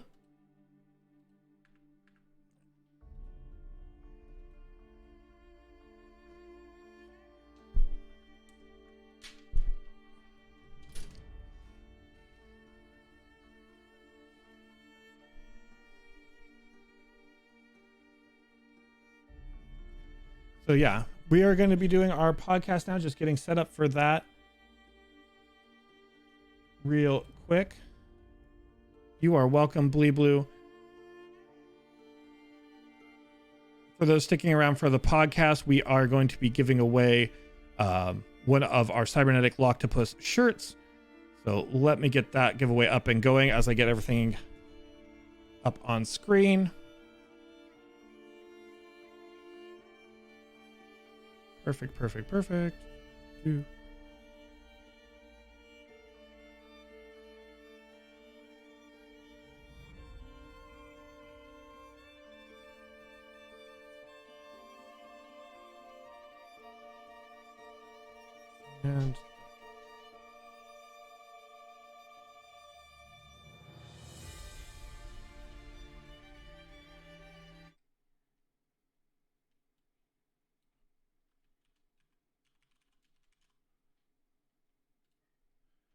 And I'm going to give Pallet a call now.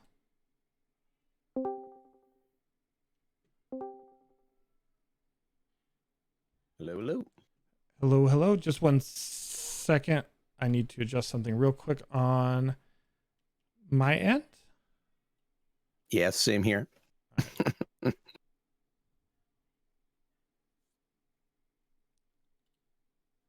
right, let me You help me do a couple things just in case I'm not setting it up right, but yeah. Yeah, I need to start my virtual webcam. It is running.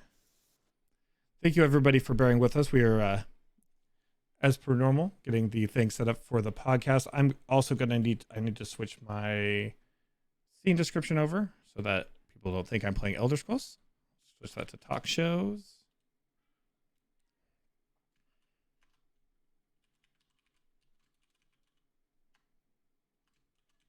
Probably should have had push to talk, but I will try to mute as needed to talk to my chat. Sounds good.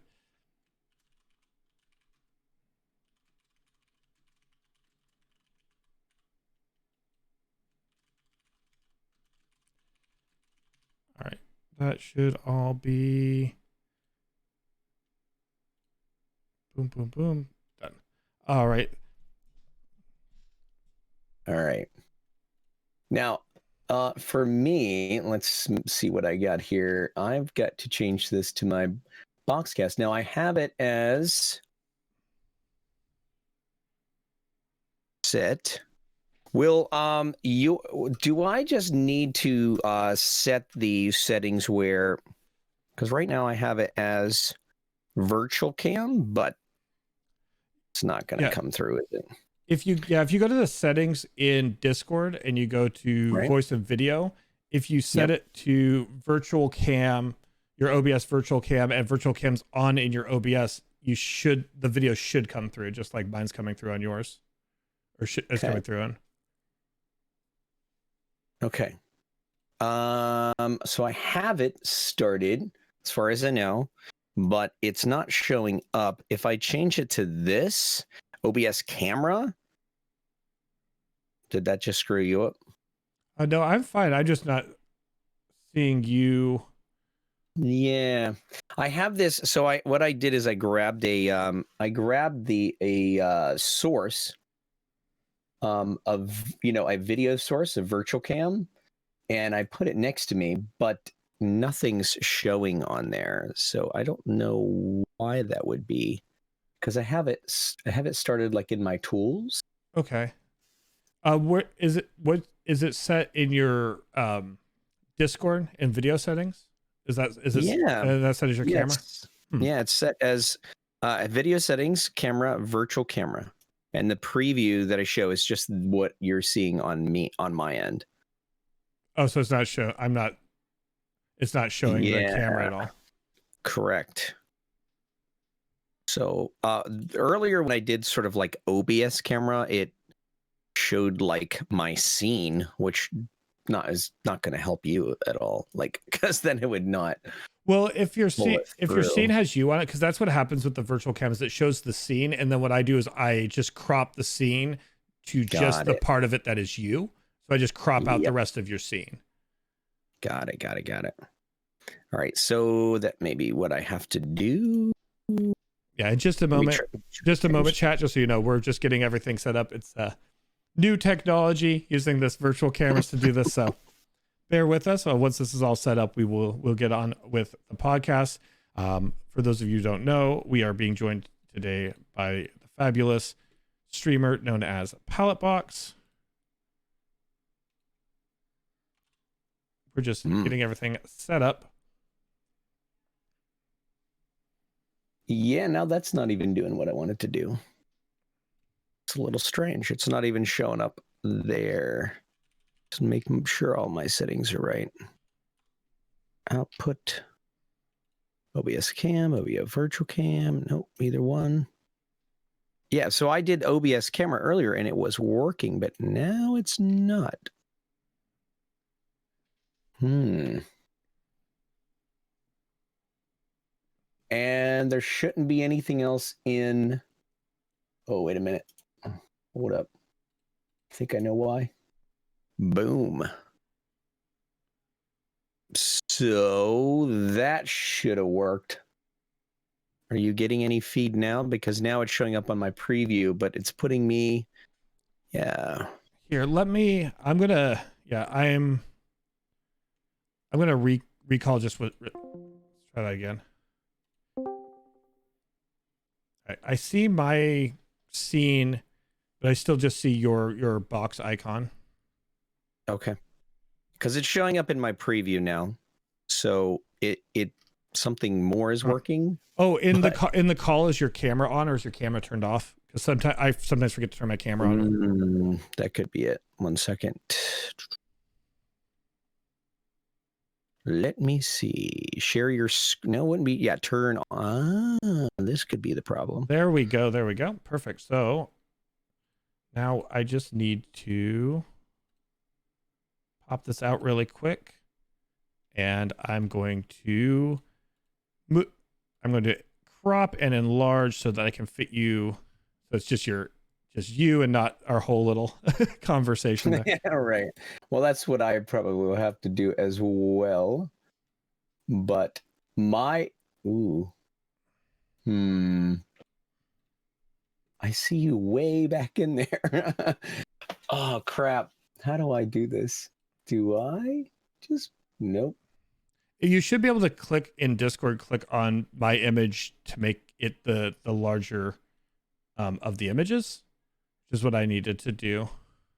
And after I popped out the screen, if you use the little tool to pop out the camera, and then I just added the pop out to my scenes.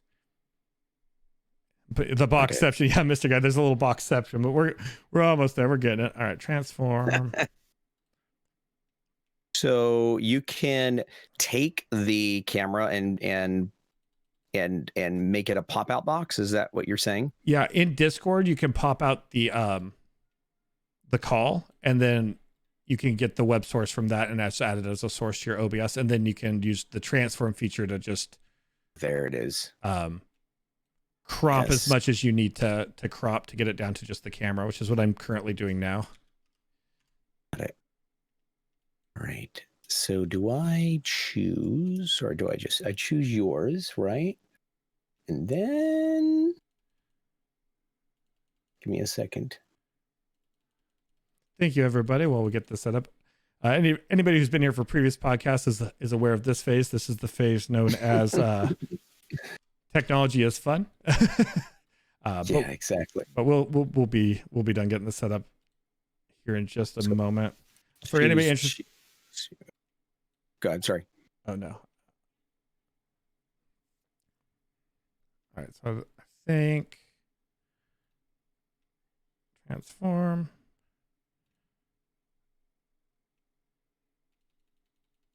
There we go. Boom top. I just have to edit the bottom. Oop, that's too much off the bottom.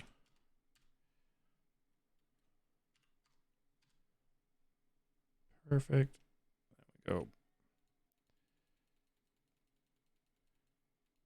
Is there the way in the pop out to just focus on your camera? So what you can do is once the camera is on your screen, if you go to the transform settings in OBS, you can use those to crop the image, which is what I'm currently doing to you right now on my screen. On my Got it. Is I'm just cropping the parts out, cropping it down to just your image. Oh, yeah. It is a challenge, but yeah, I'll do my best. All right, so something along this line, but just a touch of smaller. All right, we'll get there. No worries. I think if it ain't perfect, then we'll go from there. Transform, and then what part of the transform is it? Edit transform? Yeah, if you go to transform and edit transform, you can crop left, right, and all that stuff from there. Got it. Okay. Sean LaRock says it might take some finagling because Pallet's camera is made of wood.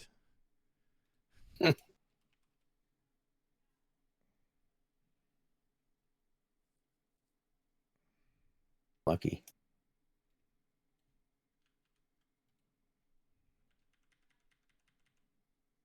Try that. Nope.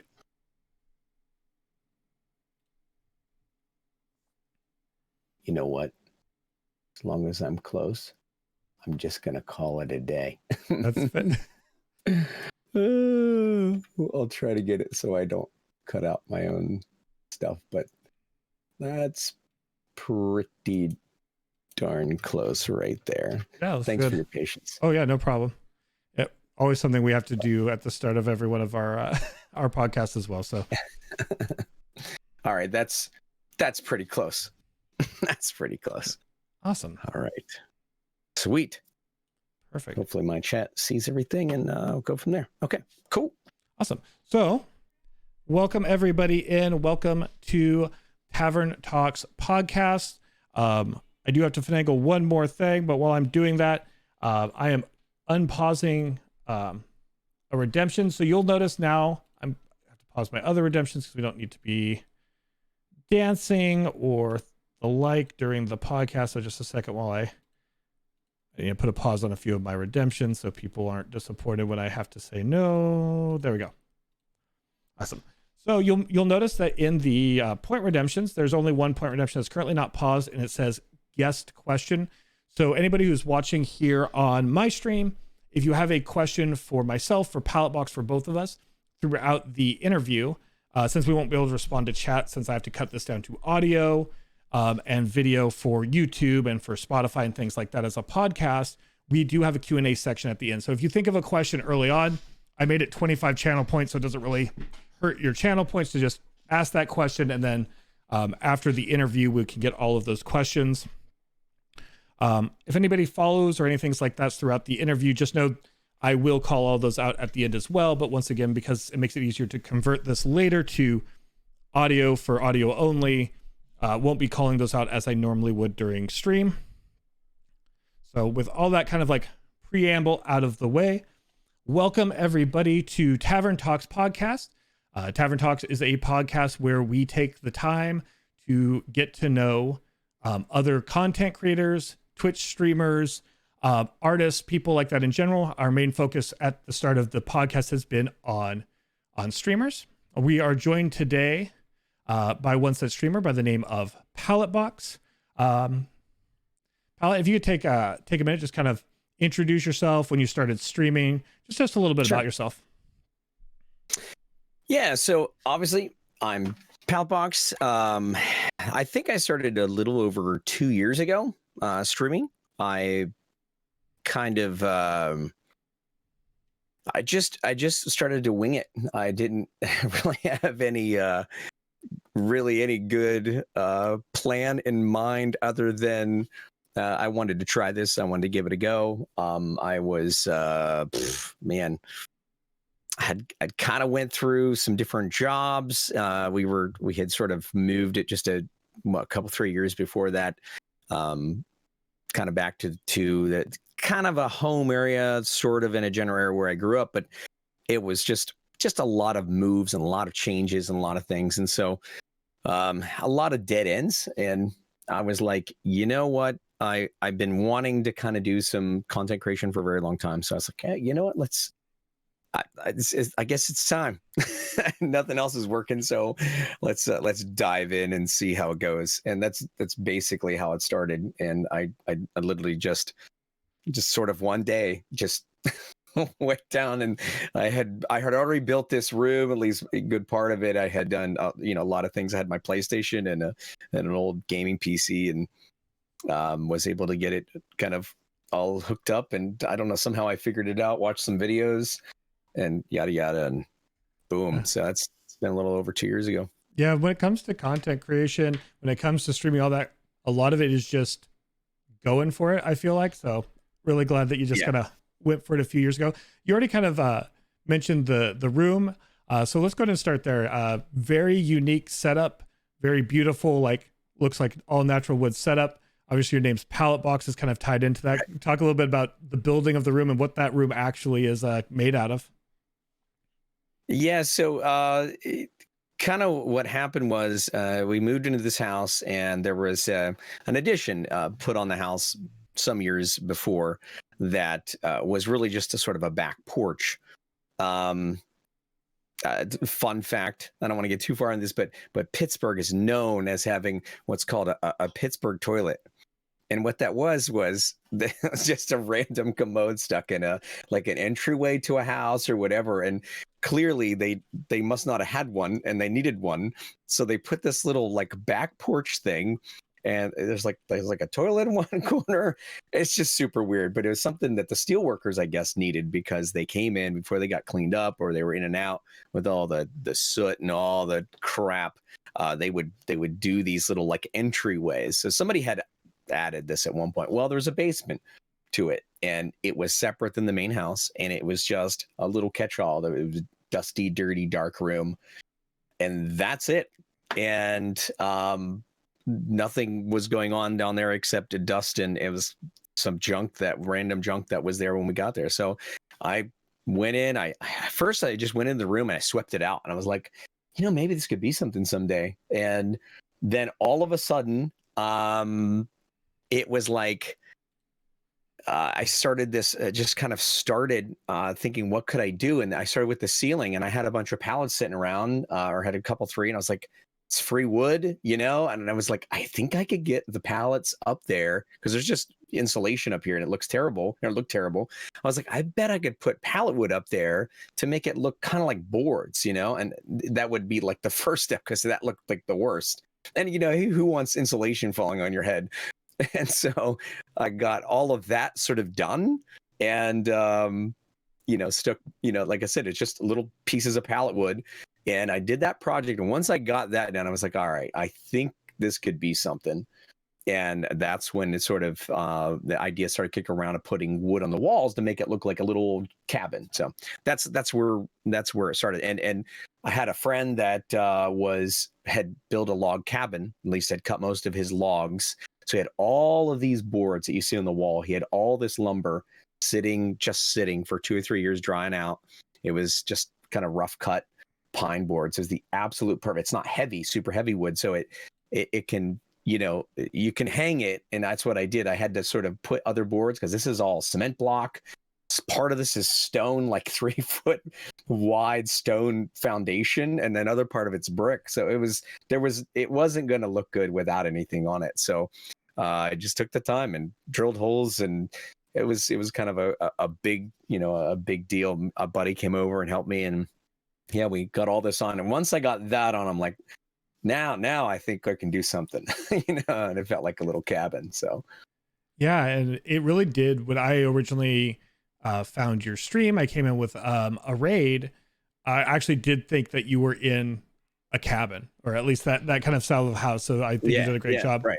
And then as I've been watching your stream, like you said, from jumping into streaming, just being like, I'm going to do this, to, this room can be something, grabbing pallet boxes and turning it into a cabin, really kind of a DIY flavor. You've been, even while I've been watching the last like 6 months, adding more and more little pieces here, little things there, and growing it. I think that's really, really unique and special that you're like, keep kind of honing in on this style, but not just like being complacent with it, but always trying to like make it something even bigger and better.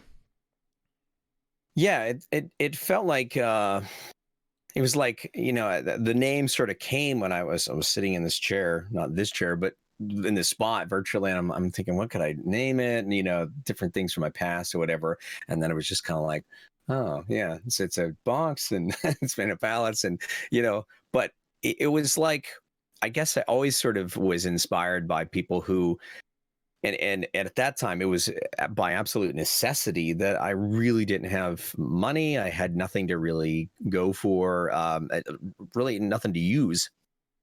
And so it was like I had to just simply, find some way to make this all happen. So it was, once I kind of got doing it, I was like, I could see how this would be inspirational. Other people don't have money either, and other people don't have a lot of resources, and this would be a great sort of leading by example, where you could take what you have, the little bit that you have, or free materials, reclaimed materials, and put them to good use. And it was just sort of like it kind of snowballed. The idea sort of snowballed, and then it became sort of a part of the very concept, or the idea behind it was that this is a space that is to show what you can do, even with things that look like junk to everyone else.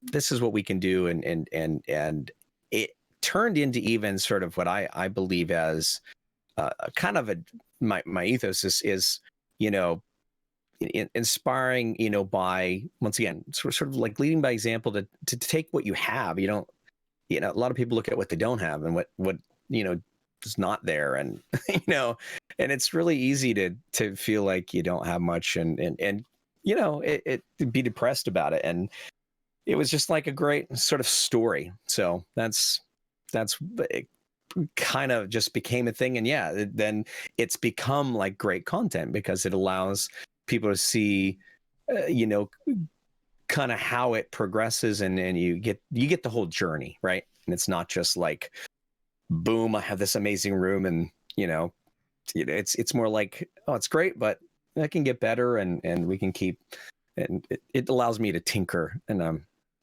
that's what I like to do. So Yeah, it is. I think you nailed it on the head, though. The word is definitely inspirational. And I really love that. I love the idea that, because what I like to say a lot is it's a lot about, if you want to be a streamer, a lot of it's going live. If you want to make videos, make a video.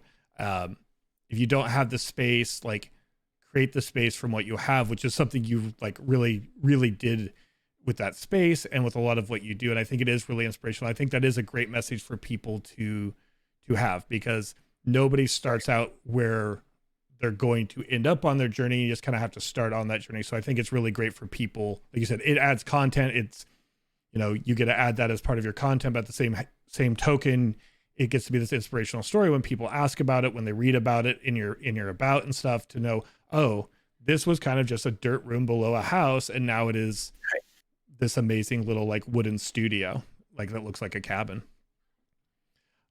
Yeah, and I think there's a lot of people that I think there's a misconception at times, especially it can happen in sort of this streaming community, that I don't know, it's a misconception potentially of affluence or privilege. If you're streaming and you have this fancy equipment and you must be, you know, whatever. I think it I'm just pleased. I'm happy that I was able to have this kind of have a very simple beginning. You know what I mean? It not only does it give me something to shoot for and give me goals, but it, once again, I'd rather sort of be in the trenches. You know, it's kind of been a bit of a bug in my bonnet for a long time as a person. You know, just you get frustrated from people who are, you know, have it all telling you how to do it, right?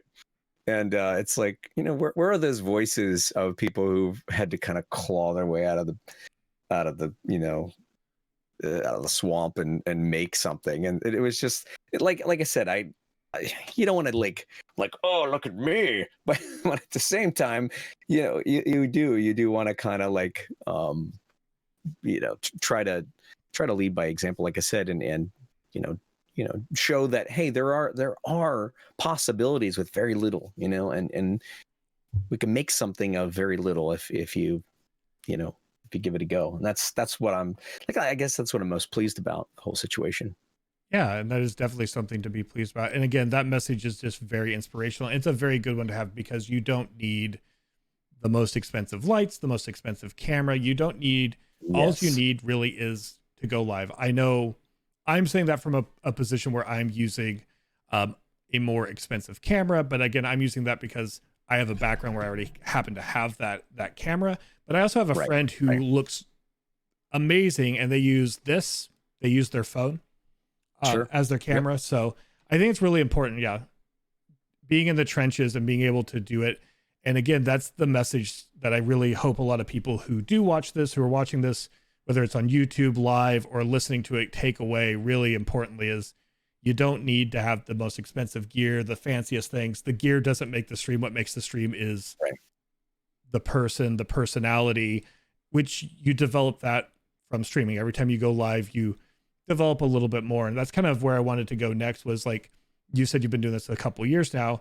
How have you seen yourself like grow as a broadcaster, as a streamer over the years? Because where you are now is not where you probably started at. Yeah, by no means. It's actually pretty kind of embarrassing just looking back at sort of the put it this way.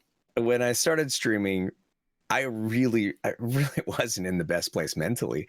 Like I said, I had been through like kind of a string of jobs that weren't really cutting it. Trying to like pay on a house, and it was just rough. It was very, very rough. It was rough. Like I said, emotionally, I went through a lot of stuff, and I don't mean to get like super, like whatever, just to kind of give a general idea.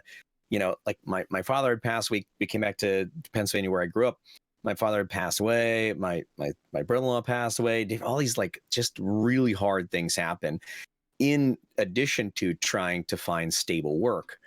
In the industry where I had kind of worked for several years in cycling and bicycle shops, like a mechanic and sales, it just wasn't cutting it. They weren't paying enough. Even trying to get like a manager position, it just they didn't want to pay a lot. And it was just really tough to kind of like make ends meet. So when I started streaming, it was kind of like, I don't know what else to do. Like I'm just like grasping at straws. It was like kind of that just sort of desperation move where everything else is like going to crap. My wife got a job, and I just like went down to my basement and started streaming. It's sort of like I said, it almost like just a desperation. I don't know what else to do. And so the first few months was, I don't know why. Like, I guess I had been playing shooters and battle royales, and maybe a little inspired by like some of the more famous name, Doctor's Disrespect or Ninja or something like that. I'm like, well, I don't really like Fortnite, so I'm going to do that. But I was trying like Apex, and so it was bad. It was cringy. I was so focus phased, like I'd never like pay attention to chat, and then I would get like either really like, because I was like already stressed, so I was either like really angry or just like zoned out. It was bad. So I tried to be upbeat, but there was just too much kind of crap going on. So my heart really goes out to people who try to start or stream during really tough times. And I'm I'm glad I experienced that, but it's not something I really want to go revisit. But about, I think it was I think it was like July of, I think it was 2019. So it would have been like, 6-8 months into my streaming or something like that, I guess. I don't know if I can get my math right, but I think it's something like that. I found an RPG, and I had never really played fantasy RPGs. And it was the game called Outward. And I started playing that, and it was like absolutely night and day. Like I relaxed, started having a really good time. Met one of my longest standing mod during that time. And it was just like an absolute game changer, because I finally, I found my speed. I could pay attention to chat. I had a good time with the game. I could just enjoy sort of the game. So that's really where it, so yeah, just and then from there it was just a learning process of, better engagement. Cause then I actually had viewers, which, helped me to, obviously then learn other things, but that was huge. So Yeah. And that's, finding the right content, finding the right games, or if it's not games, just finding the right content to stream is definitely a huge part of it. So that's kind of the biggest part of your journey there. And I do want to talk a lot more about games and things like that. But before we do, just to kind of circle back to a few other things before we kind of move on to like sure games and content that's made on stream is, and touch on a few of the other points that you made there while kind of explaining your journey, which is a very thorough explanation. And I really loved it. One of the things you kind of brought up is you mentioned like other streamers like Ninja and Dr. Disrespect and games they play. I'm curious, and this is a question I always like to ask people, because some people are very self-inspired, but some people draw inspirations from larger content creators, or maybe from different sources, from movies, from film, from authors and things like that. Do you have any particular inspirations as far as that you look to when you're kind of like curating what your style is, or is a lot of what your style is come from like your own kind of experiences and things like that? Yeah, that's a tough question. I think there have been maybe several. I think the very first Twitch streamer I was ever really introduced to it was actually a magazine. It might have been an online magazine, but it was like a magazine article. Some article I read about Burke Black, a pirate. And it was just, I was like, oh, what's this? I never heard of this before. This is kind of cool. And So, when I had jumped into Twitch, he was like, once again, one of the first people I maybe ever would have really watched. And at that point in time, I was much more into like RTS, a lot of strategy and stuff that Burke Black is into. And I realized, wow, he's playing all these different games. He's doing it. So kind of like I knew that was a thing, to be a variety streamer, play kind of a wide variety, not necessarily be locked into a game.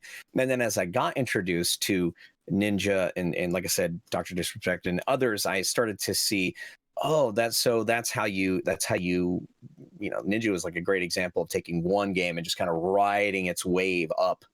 Dr. Disrespect is a whole different animal. He's an absolute force to be reckoned with when it comes to understanding the future of live streaming and how he sort of created this like a wrestler persona that is so zany and crazy and over the top.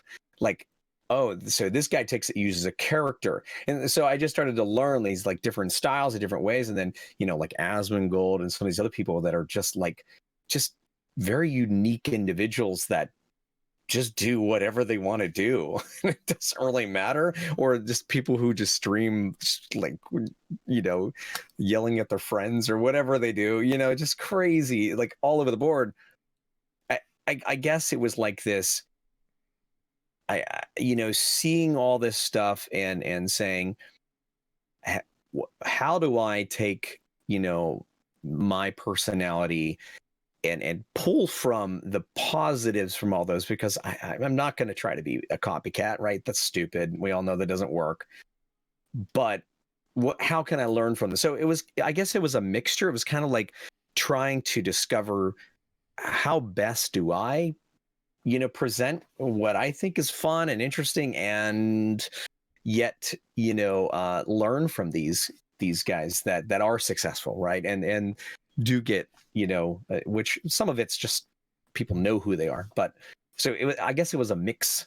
Like, I guess a lot of ways it was a mixture. Yeah. And I can definitely see that mixture in terms of I don't see any particular person in you, but in terms of uniqueness and how you kind of utilize bringing forth personality traits into your stream. I think that's the biggest thing when talking about inspiration is, you don't want to be a photocopy, because nobody's going, if I want to watch a particular streamer, I'm not going to watch the photocopy of that streamer, but I am going to watch somebody who, maybe got inspired by that streamer about bringing out their own personality traits.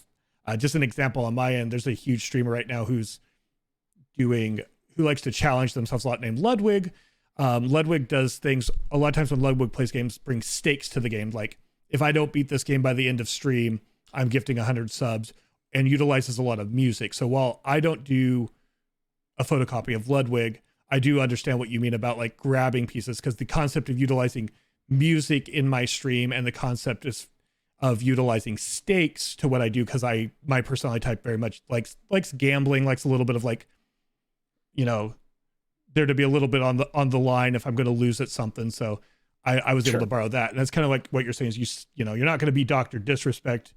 You're not going to be Ninja, but you're able to see like, this is how they bring their personality forward. And these are my personality traits I can bring forward, which I think is really, really kind of a great way to go, and a really great thing for people to kind of take away. Speaking of your personality traits and things you bring to stream, one of your channel point rewards, which is to me very low, so it's something that gets activated a lot, so I'm assuming it's something you really love, is music. You play a lot of original songs. And is that something you've always done on stream, or what made you make the decision to kind of incorporate your original music into your stream? Yeah. So music is sort of a weird one for me, in that like music is a huge part of my life. It's always has been. My dad was a minister, and I was from a kid, I was like singing in church, and and eventually that's kind of where I started. Is I started playing guitar, in my teens, and then had those opportunities to use that in that setting. So I sang tons in church, right? And some of it was like like solo stuff, in front of the congregation. Other of it is just playing with other instruments or whatever, right?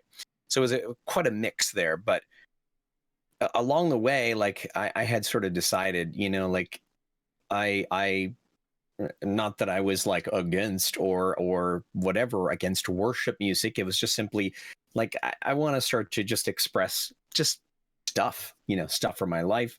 So it was kind of like I wrote a song somewhere around the beginning of when I started streaming. And then from there, it was like, I guess I just kind of kept writing songs. And I don't even remember how it all started. I was like, hey, I'm going to sing you guys a song. Like, I don't even remember. I don't even remember the first time I sang a song. So it was like, it just sort of, I guess, progressed. And as I sang for the stream, people were like, oh, I really like that, and it kind of like inspired me to, I mean, it was things that I was writing about, but it inspired me to like write more and perform more. And then it just became a thing. So, yeah. Yeah, that's really interesting, because when I first started watching you, obviously you've been doing this for a year and a half plus. So when I came in, you already had because you have basically an album's worth of songs. I think you have something around 20 original songs on your channel that people can choose between. So I always was kind of curious where that came from. So it's really amazing though, because they're really good, really fun songs. And it's really cool that any given stream, somebody could like cash in points. Maybe you feel like doing a concert and can enjoy that. And like I said, like when you debut a new song, you like let people know, hey, I'm going to be debuting a new song. And I think it's a really interesting, layer on top of everything else you got going, from the DIY studio, the things like that. It's kind of, speaking of DIY, I'm going to use that to kind of move into not just games, but things you do on stream. I noticed recently you've been doing a lot of do-it-yourself makers and crafters, like you building a computer for your kids over the holidays. Recently you've been building a keyboard from scratch. So let's kind of talk about all the content you do. So we can talk a little bit, I guess, about the DIY, the maker and crafter content, but also the sort of games that you play, and just kind of like the variety of things you do. Cause I do feel like you're a true variety streamer with the mixture of music, role-playing games, building things, and the like. Yeah. It's, I think it's always been a little bit of a struggle for me to, kind of know what to stream, because I do enjoy lots of different things. And I do think there's some stuff that's, I don't know, maybe not quite as like, I should say, as like entertaining, or it just doesn't work as well to stream it. But I think what's helped me lately is trying to stream the things that I feel like really capture true progression to me as a person, and to the, so if I bring my community in, which, just FYI to my community, I keep typing everyone, so I'm not ignoring you guys, so I'm sorry, chat, if I'm not talking to you guys very much, but just answering some very, very excellent questions. So they know that and they're like, he hates us. Yeah, just a little bit of an aside. It's the hardest part about podcasting is actually being a person like yourself, and I'm the same way, who wants to constantly respond to every message you get. It's hard to like not do that. So as a little aside, I completely understand that. But at any rate, what I decided is, I'm like, okay, I will try to stream anything that I feel like is a true sort of addition and progression. So, like, hence the keyboard. I felt like it was a skill I was learning, and something that I want to, kind of get into more electronics and potentially into programming. And, I'm not going to do like every single thing, because some of it's just tedious or, time consuming, and it's not really like beneficial. But yeah, I feel like I want to stay with a consistency of playing multiple different games. But yeah, I do wood carving. I carve these little characters of the tabletop game I made. I haven't played the tabletop game in a while, because I'm sort of in the process of revamping, and my time it's been a little rough to get everything done the way I wanted to. So sometimes I stream a tabletop game. Then I paint those miniatures. And then, yes, if I have some tech that I feel like I can stream or is interesting, like building a PC, which I guess I've done at least two maybe even 3, I guess, with this little new one that I, I built. So yeah, some tech building stuff, and obviously sing. Sometimes I do a concert now that I have enough songs. I've done several concerts, and then yeah, that's pretty much it. And eventually I do want to do like other tabletop games, just not my own. I have another one that I would like to stream as well, because to me it's a lot of fun and I think it would go well. But yeah, it's I guess it's quite a variety of things, that's for sure. It definitely is. And just kind of, I want to talk a little bit. There's a couple different things that you mentioned there I want to talk about, but to kind of talk about the first one, really about, you mentioned like there are certain games, and you mentioned it earlier too, like, FPSs and stuff, they're not necessarily something that works for you per se on stream. And you're always kind of mindful of what doesn't work for stream. I'm curious how you've kind of found that balance, or what you kind of look for. Like, this game is definitely something that is working for a stream game versus a game you'd enjoy doing, but maybe not doing on a stream. Sure. Yeah. Having, playing, obviously a large variety of games, over my time streaming, I find personally that RPG adventure games, anything in that sort of vein, usually works well, once again, because I can pause, I can chat. Shooter games or anything that's like, I know there are probably certain RTS games like Company of Heroes back in the day when I used to play tons of that. That game is so demanding of your attention. There's no way I could play that game on stream. So there are certain genres that I absolutely avoid, mainly that are just too engaging or demanding of my brain power, that I feel like I can't, genuinely keep track of what's going on and play at the same time. So that's really, I guess, my biggest deciding factor. I don't. I've played I just played through the Halo series, so I guess those are shooters, right? But once again, first person, single player. You're not. At least I wasn't playing multiplayer, so I didn't have to have that really, focused attention. So anything that I feel like the vibe that goes on in the channel is very much an RPG style. Like, even though I think that helps because I play tons of ESO, right? But if I stick in the RPG genre, the people who like ESO tend to like those kinds of games as well. So it just makes it a little easier and a little bit simpler, I guess, to cross over certain games and not feel like I'm, completely leaving that vein. So that's, and I really, really enjoy those games. So it's kind of what I stick with. But off stream, like, I've been playing through Death Stranding with my wife, which is still sort of an adventure game, but it's a postman simulator. It's not going to be, and I have to like get all of the people up to like the maximum stars. And so I'm just like, I even bore my wife, she's like, can we just play some of the story?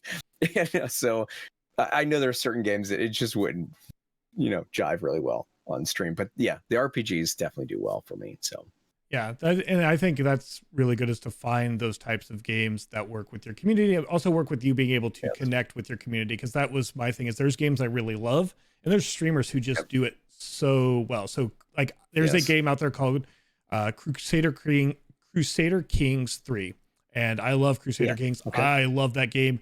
It's like a dating sim. You have all the facets of your kingdom, and it's wonderful, and I really get into it, but I just can't engage with my community while I'm playing that type of game as much as I love that type of game, on the same way I do with the games I play. So I definitely understand what you mean also about, like, I would love to play certain types of games, but I'm going to bore stream if I play this game. And again, shout out to anybody who, I've seen some fabulous streamers who manage to mix it well. That's just not something I personally can do. So I definitely feel you on the these games work best for me be able to do what I want to do on stream as well.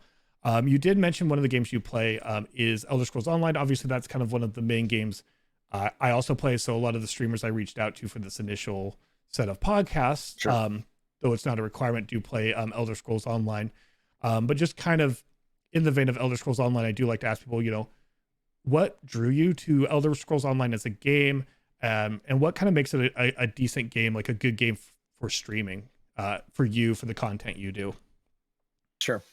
Yeah. So I had, obviously, as like I said, what, year and a half ago or so, I was very new to sort of the fantasy RPG genre. I had played a lot of shooters and RTS sort of as a younger person, and a big chunk of my gaming time was with those types of games, a lot more like realistic type games. And then I found Mount & Blade Warband, and this was several years ago. Somebody at a GameStop, I think, recommended, is like, you should try this game, it's amazing. And I'm like, oh, okay. So I gave it a go, and I just absolutely, I mean, for the amount of time that I had to put into game, I put tons of time into it. And I guess that was sort of a bit of a switch, because it was that sort of RPG style game, but it combined some other elements that I liked. It was a kind of a nice bridge game that kind of set me up for RPGs. So once I jumped into RPGs on stream, and I saw that it was helpful. I really sort of dove in. What I was realizing, though, I'd play through this game, put whatever 100 hours into it, and then my character sort of I'm done, right? Done with the game. It'd be really nice to have something that I could feel like is a longer term game, something that you put the time in, you don't feel like level up, and then it's like, start all over again, let's do this another time, with some other game. And those experiences are great, but sometimes it can just leave you a little bit just kind of let you down. So I started looking at MMOs, and somebody was like, hey, you should really try Final Fantasy 14. So I played it for a little while. I really enjoyed it. But what I was finding is I must really like that sort of action combat, because I don't really like this idea of just simply hitting a button for your skill, and you don't really do anything except run around and maybe get out of an AoE attack or something. It felt so, kind of felt cheesy, right? I didn't feel like there was as much skill, and I wanted something like that.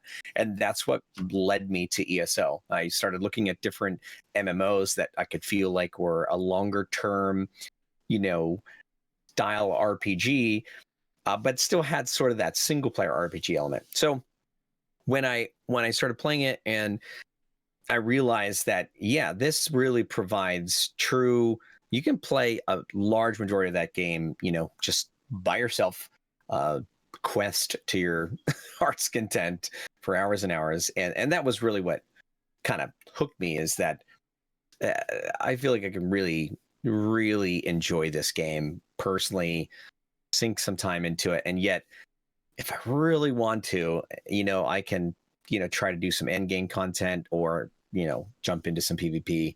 And it feels like there's more investment here, and it feels like a more worthwhile investment. And obviously I like having that, the capability of playing, with people in my community, that's always a lot of fun. So it's just kind of a multifaceted benefit, right? Because those days you just want to adventure, you can. If you really want to be super chill, you can just do Brits and, just chat while you're running around doing simple stuff, or fishing, right?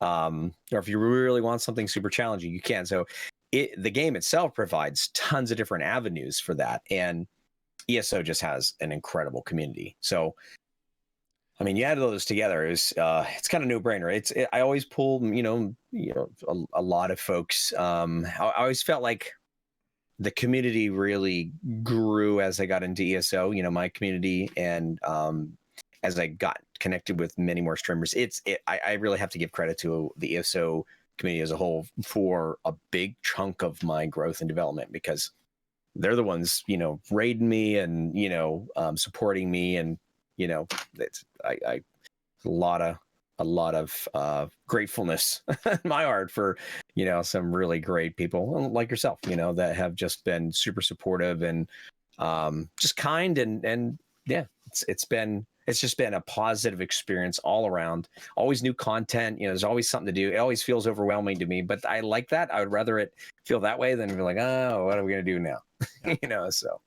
I think you touched on a lot of really great points, and I just want to call a few of them out there as well. Like, I think that's also a really amazing part about ESO is the fact that there is so much to do. Yes, you can do in-game hard mode trials, you can do dungeons, you can do group content, but you can also just spend a few days decorating a house. You can go basically do a just chatting stream while you're fishing. You can do whatever strikes you. So like, I've always found that the game works really well that way as for me as well, where it's kind of like, well, I don't feel like doing this sort of content today, but I do still want to but I can do this sort of content, and it gives you a lot of options in one game. And the other thing you really touched on is the community. A lot of people use the hashtag like ESO fam, and I really do feel like the community is very open and inviting. And a lot of people do, like a lot of people who are watching the podcast here, who watch me do marbles on stream or do other content I do, came from the ESO community, and they kind of found me due to that game, but they kind of stick around after getting to know me because they enjoy me as a person. It sounds like you've kind of had that kind of same experience with the community where, some of them might just be there when you do ESO content, but there's a chunk that like, hey, I like this palette box guy, whatever he happens to be doing that day, whether it's ESO or not, I'm going to check it out. Yes. Awesome. Yeah. And I think anytime you have a community that is, inviting, it's healthy, and it's going to allow, I always, I hate to be the guy that has to feel like I have to sort of stand in protection of all the, like I've streamed a couple games where I just realized, man, this community is so like such gatekeepers, and it's like I'm going to spend more time trying to like stave them off of the people who don't know about this game. It creates a lot of distraction, and it's very hard. Where I feel like that's almost not even a thing. There's a couple people that have maybe been a little bit like, what, your build's that way, why'd you choose that, and get all really up in arms and chat about why someone isn't doing something, and it's not taken very much. Like, hey, back off, they're new, they don't know, just relax.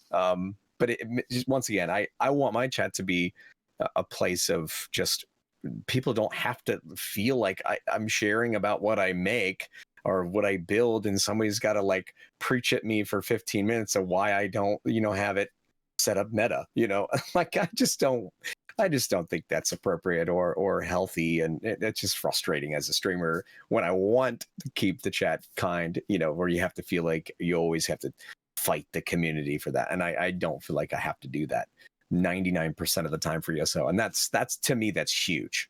So. Yeah. And that's really amazing. I do think that's really amazing about the ESO community. Again, like you said, there's always going to be X amount of toxicity, X amount of trolls in any game. You can't escape it, but there does seem to be a very lower threshold of that within ESO. Before we continue on with the podcast here with Palette Box, I want to take just a moment to call some things out in chat. Palette probably wants to take some moments to call some things out, possibly in the chat. So we're going to take a brief kind of break from the podcast. When we get back, we're going to be talking about community, talking about moderators, things like that. And so with that, I just want to take a minute and say thank you so much. Sorry you came in the middle of the podcast. I wasn't able to call you out right away, but Adana TV, thank you so much for rating. Thank you all raiders, anybody who's still around. Thank you so much. We are doing a podcast with Palette Box, as you probably have already noticed. I'm trying to use a virtual cam, so Palette does appear a little fuzzy on the screen. I am aware of that, but after the podcaster, we will be getting back to some more Elder Scrolls Online. I also want to say thank you so much to Roro874 for following. Again, thank you, Ed, for the raid. Anybody who didn't come in with Ed and who doesn't know about Ed, Ed is an amazing part of the Elder Scrolls community, has a really fun, really involved, community-driven stream. You should check out that link and give Ed a follow. Also, anybody, if you're interested in asking questions, it's only 25 channel point reward. If you use that at the end of the podcast here, which we'll get into the second half here in a moment, I will be able to get that in the Q&A section. Also, go ahead and grab anybody there. How you doing, Showtime Shogun? Since we're at a halfway point, I am going to go ahead and finish the giveaway for the shirt and start another giveaway for a sticker. So the winner of the shirt is Squire Ernest. Please use the link in chat to claim that shirt, Squire Ernest. And then I'm going to get a sticker giveaway, and we'll pull the winner of the sticker giveaway immediately following this podcast with the gracious palette box.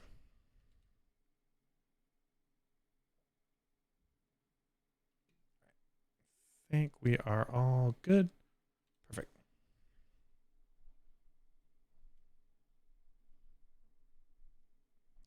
All right. Whenever you're ready, palette, let me know. Yep, I'm ready to go. Perfect. I just wanted to call out. We had a raid and things. I wanted to make sure. Oh yeah, gotcha. Called all that No out. worries. So, Sure. all right. We are back with the fabulous palette box. We've been talking a lot about palette's journey, game choice, and such over the last couple years in streaming. Kind of following along that same kind of journey. You've mentioned quite a few times community, choosing the right games for your community, community involvement, liking to have that with certain games you play. I've always kind of likened a chat, a community of each streamer kind of to a bonsai tree is like the analogy I've started using, which is it's something you curate. Like hopefully you don't have to trim too much off of, but you are trying to shape it into this thing. And it kind of partially shapes itself, but it also kind of shapes itself by watching how you react to certain things. I'm just curious how you've shaped your community or how your community's kind of shaped itself around you over the last few years. Yeah, that's a very good question. I think everyone has sort of maybe different goals in mind, and I kind of touched on it with that sort of that last explanation of the ESO community, but I've tried to create a space that isn't necessarily I want people that come in to not feel like they can't say, hey, you know what, I'm not having the greatest of day, right? Now I don't try to get into any one thing like too heavy or too deep. And me personally, I always try to let people know, hey, if you ever want to take this conversation deeper, farther, let me know Discord. I always want to be available and as long as I can be, right? To people who are having a hard time. I don't I'm not a professional and I don't, profess to be. I did go to school for some things that would, I guess, be considered, some types of counseling, but I certainly am not do not license or anything like that. So I don't profess to be, but I want to be a friend, right? And I want to be there for people. But I've always tried to keep it so that it doesn't get, just sort of, I don't want it to become a place where people just come in like, bring a bunch of drama into it so that it creates a lot of, that I don't want to create drama, right? So I want to keep the chat sort of going that's supportive, that's welcoming, warm, but keep it entertainment focused. Because some people, that's probably the best thing they need anyways, is maybe just to get their mind off it or come in, know they have some people who are friendly, who won't, be unkind to them or won't be judging them or whatever. And they can just come in, relax and chill out and hopefully kind of work through some of that stuff in their mind or get a little break from it. So as far as like chat community, that's what I've tried to shape and trying to balance that, where it's not like I don't want it to be like we don't care, but at the same time, I also don't want it to, once again, become sort of a thing that's just so out of control. I don't know how to bring it back, in normalcy. But if somebody has a real issue, I want to make sure to recognize that and be like, hey, if you need to chat with somebody, feel free. We want to be there for you. So that's kind of the the general. I mean, there'll be times, as somebody mentioned in my chat, there'll be times at which we go a little deeper, here and there. I'll take a moment. I feel like it's really important at that moment, or somebody's expressed something very tough that are dealing with, we'll dive into a little bit, but then I'm kind of, getting them right back on. And I think as well, I make sure that I really keep the focus of the content as I really have tried to focus on variety. And I feel like that's important to me because I've seen some streamers really kind of get locked into a certain game or to the point where they feel like, well, if I don't stream this game, no one's going to want to watch me, and they feel really tied to that. And I think it's kind of unfortunate because it ends up crushing their soul, right? And so there's different times I felt like maybe I should not play another game, but I'm like, no, I'm gonna. So I've tried to continue to just expand whether it whatever, like screw the numbers in a sense, right? I want to, if I'm excited about it and I feel like it's a good game for stream and it kind of, let's go do it. And then, there's a few people that might not enjoy that particular game, and that's okay. And there's no pressure from me. It's like, you better be here.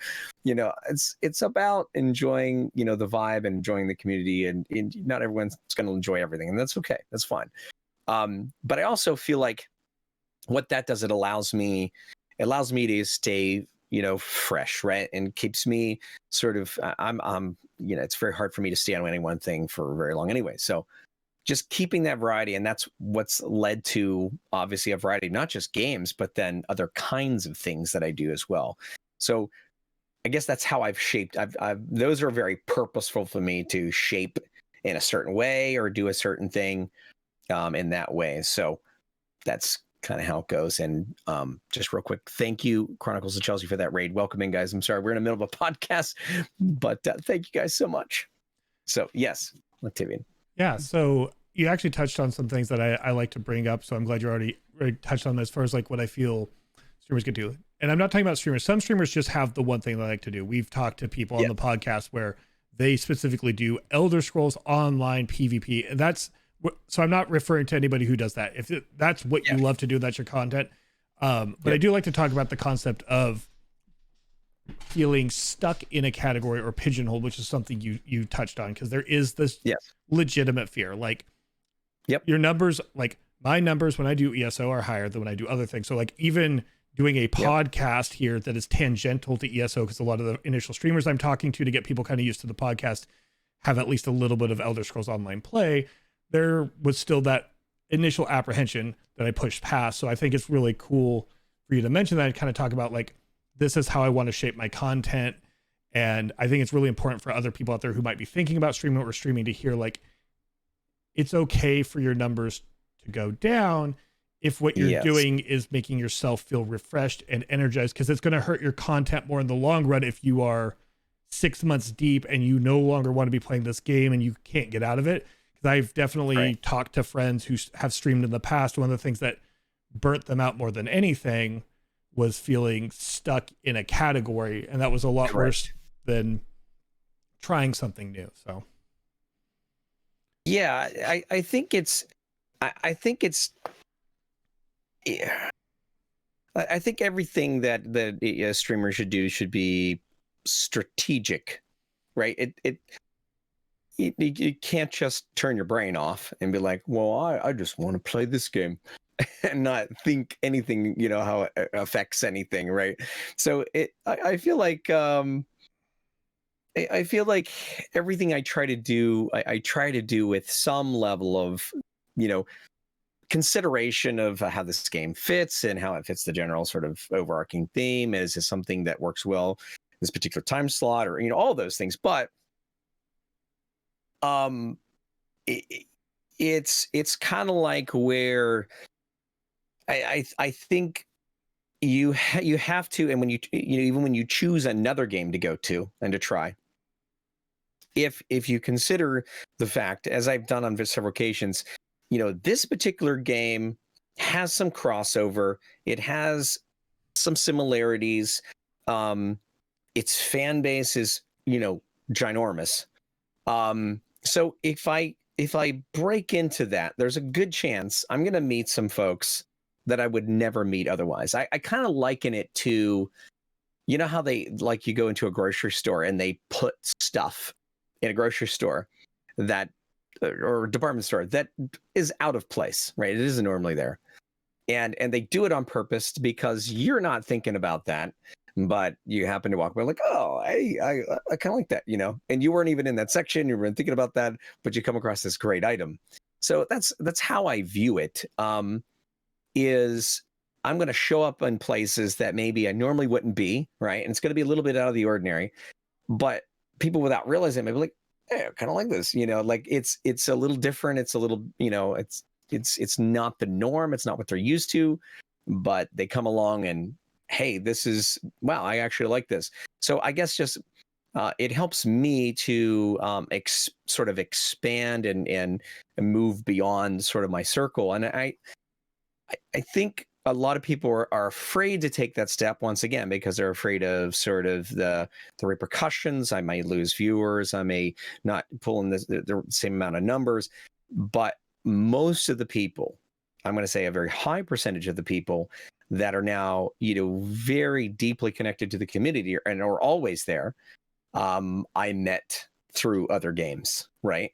You know, there's a good number of them that play ESO and they're ESO, you know, community members, but there's a massive number of them that have nothing to do with ESO and or very little, and I met them in other games. So it's like I always want to just kind of once in a while place myself in completely out of the way sort of territory or unfamiliar territory to where I can give myself an opportunity to meet those folks.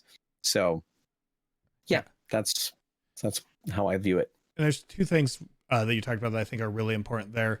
The first one being, yeah, there is different, and we mentioned a little bit earlier too, there are types of viewers. There's people who might just watch you, you know, they might come by, watch you a little bit, maybe not follow. There's people who might tune in every once in a while. Right. And all these viewers are equally valued. You might have viewers who go, I love Pallet Box and I love Pallet Box when Pallet Box does ESO, but me as a viewer for my entertainment, I only like to watch ESO. So I'm only going to watch Pallet when Pallet's doing ESO. And that's perfectly valid. But like you said, there's also a good chunk of viewers who are like, I discovered Pallet doing X game, but it doesn't matter. I just really enjoy being part of Pallet's community, and they're going to follow you wherever you go. So taking that step whereas your numbers might be initially lower, like you're saying, can be very good because you might meet more people like that who are going to kind of follow you and join you on this journey. And again, that's not saying that's a better quality of follower. That's just a different type of viewer, because there's all sorts of types of viewers and all those are very valid. Another thing that you mentioned, though, the thing I really want to kind of dig into a little bit, and it's something I like to dig into every podcast, is the work that goes into content creation, be it streaming, especially with streaming, where a lot of the viewpoint for people who haven't streamed before is I hit the go live button. That's when I'm working. I hit the end stream button. That's when I'm done working. You're talking about taking the time to strategize and think about which game am I going to play next that kind of fits into that. That kind of is the sort of thing that happens outside of stream. Can you speak a little bit more to that effect? Because I think a lot of people might not understand the level of work, whether it's just planning, creative thinking, and things like that, that kind of go into streaming and content creation that people don't see because it's something that happens when you're not necessarily live. Yeah.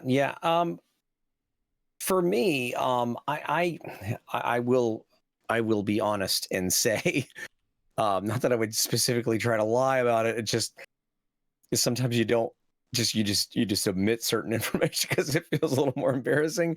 I am not a good planner. I really am not. I am a fly by the seat of my pants kind of person, just by nature. I just turn the camera on and go, right?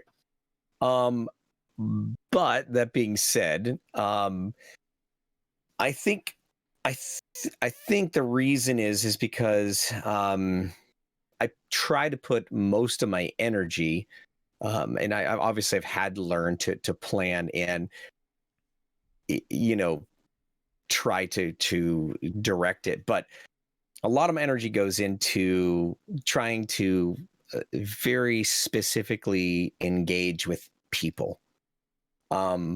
some people just kind of want to play the game and sort of be, they won't say this, but sort of be left alone, maybe let mods take care of chat, or, say a few things, but it's more like, I just want you guys to come in here and watch me and, support me. And you can kind of get the vibe after a while.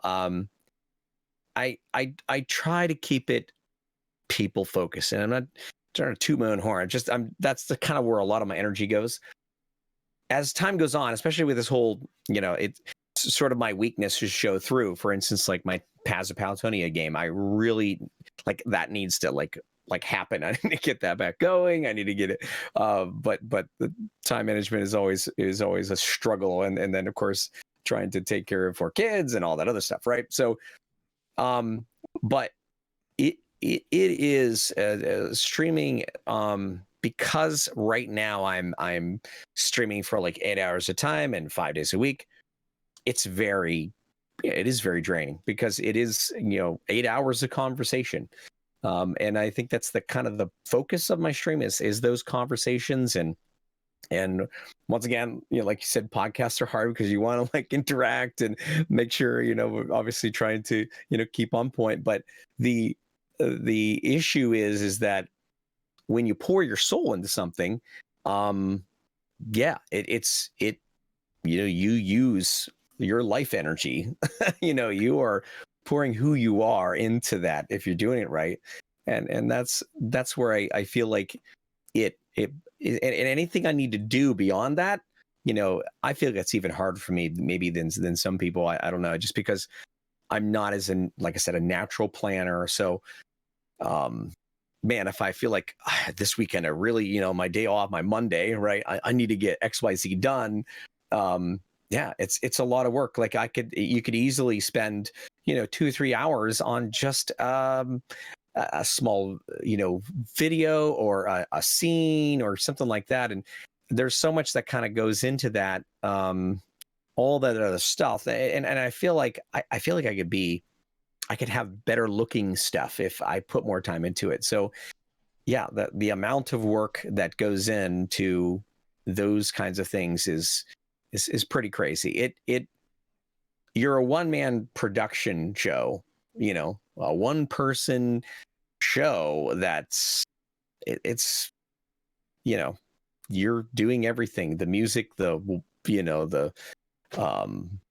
trying to decide when and where you put stuff and how you do stuff, and it's very overwhelming. And if you don't know what you're getting into, a lot of people, I can do that, and then 2 days in, they're like, oh crap, I didn't know how to do all this other stuff.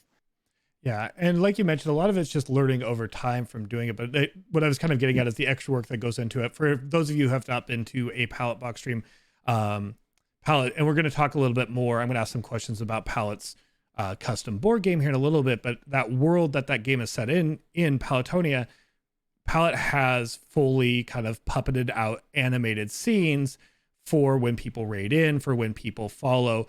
So that's what I was kind of mentioning with the additional out of work time, is when you're thinking about, yes, this, I want to incorporate this. This is the world I've created.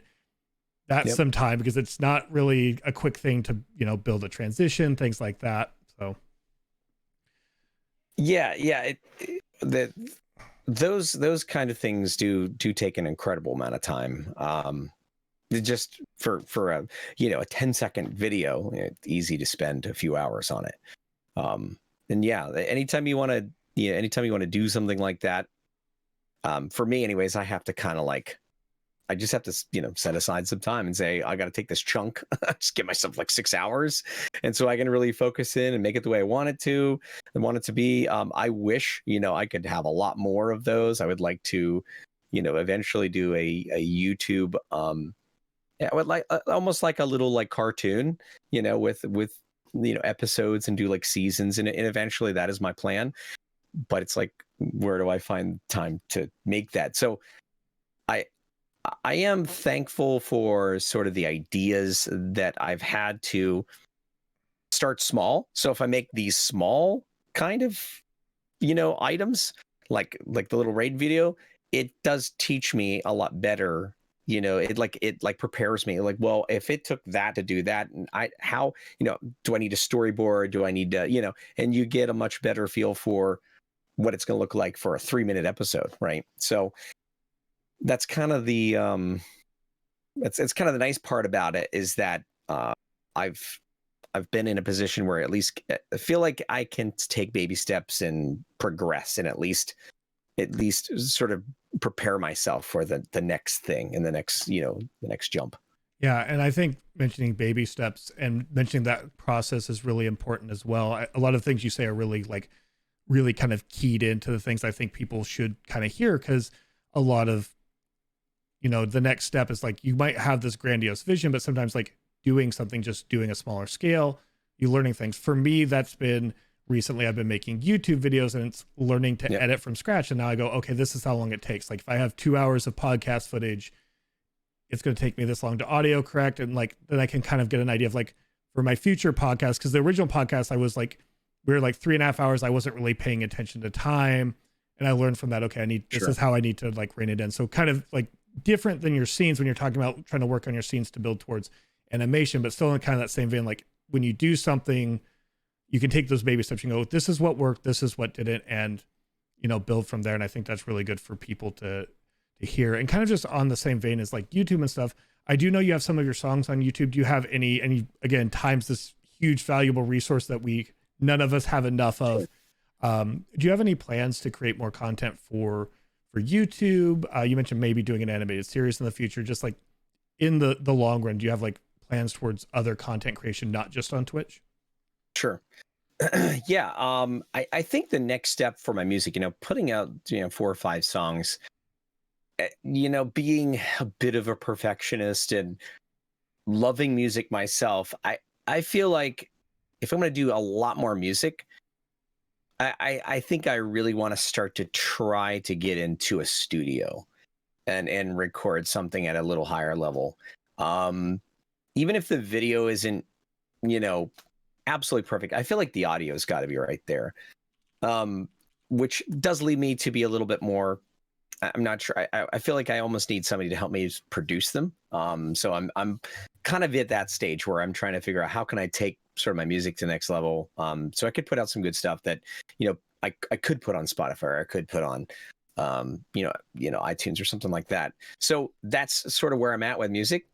As far as the other stuff, so there's kind of like 2 things that I have planned in the future. So, doing a kind of Paz of Palatonia type YouTube series.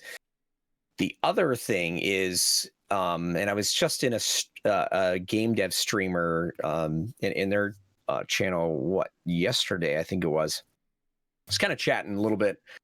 I think Paz of Palatonia. So I set up a computer that is going to take care of basically the background of, so like the latest sub video that I did, I used this setup, and it's like right next to me here, but I'm using a monitor now as the backdrop to my Paz of Palatonia tabletop game.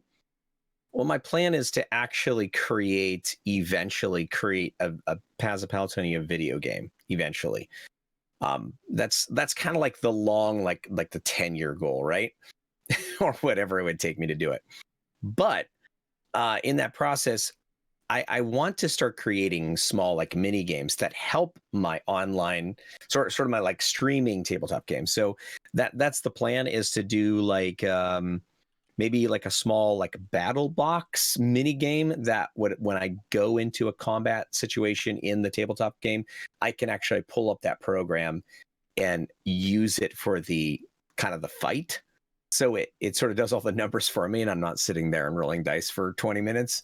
That kind of thing. So that's kind of my plan. Now it's a little more Twitch focused, but eventually that would lead me. And that's very much a baby step thing, because I'm not a game dev. There's so much to learn. Time is, I know is terrible. And maybe in the future that even means a little bit of an adjustment on, this streaming schedule part of it. But that is sort of a long-term goal that I really would like to pursue, whether I do it myself or, have somebody help me. Yeah. And I really want to talk a little bit more about time, but before I do that, we've talked about it and, around it. Can Can you tell us all about Paths of Palatonia? This, because I know before I'd ever joined your stream, you had kind of done a prototype of the game that you used to play on stream, and you've done a little bit of like play testing a current version on stream. And I'd love to hear more about the game. If you can kind of share with the audience, people who may have not been by your stream, what this game is and about it. Yeah. Yeah. So, I don't even know if I can remember exactly how it all sort of came about, other than I was looking for, sort of having, how most people have something they call their subs, and, the people that are their followers, and they create sort of like the fam or the whatever, right? The club or whatever. So I was in the process looking for something like that. And one of my long-term subscribers was like, hey, why don't you, what about the Palatiers? And I was like, oh, that's genius. So that, obviously then conjured up ideas of musketeers. And in that process, I started thinking of, well, why don't I create a person, this character that sort of represents some long, I'm going to say maybe somewhat long forgotten traits. Heroes are inspirational. They're supposed to be anyways, right? Even if, they've got demons, and things they deal with and fight with and struggle with, they're still trying to pursue something or go after a goal that inspires us. And so that's what I wanted to create. I wanted to create this character in this sort of world that could be somewhat inspirational. And after a little while, I was like, well, this is kind of cool. I could create a little game out of it. What if I could carve this? And so I carved, a guy, and then it's sort of like, well, I could get ideas from other people, and other people started sharing ideas. I'm like, well, now I can make it into channel points and have people redeem them. So I created this little game, and then this little world, and I made a map, and I made, I just created the whole, the whole sort of thing. And it's all dice based, like a little, like turn by turn, if you will, game.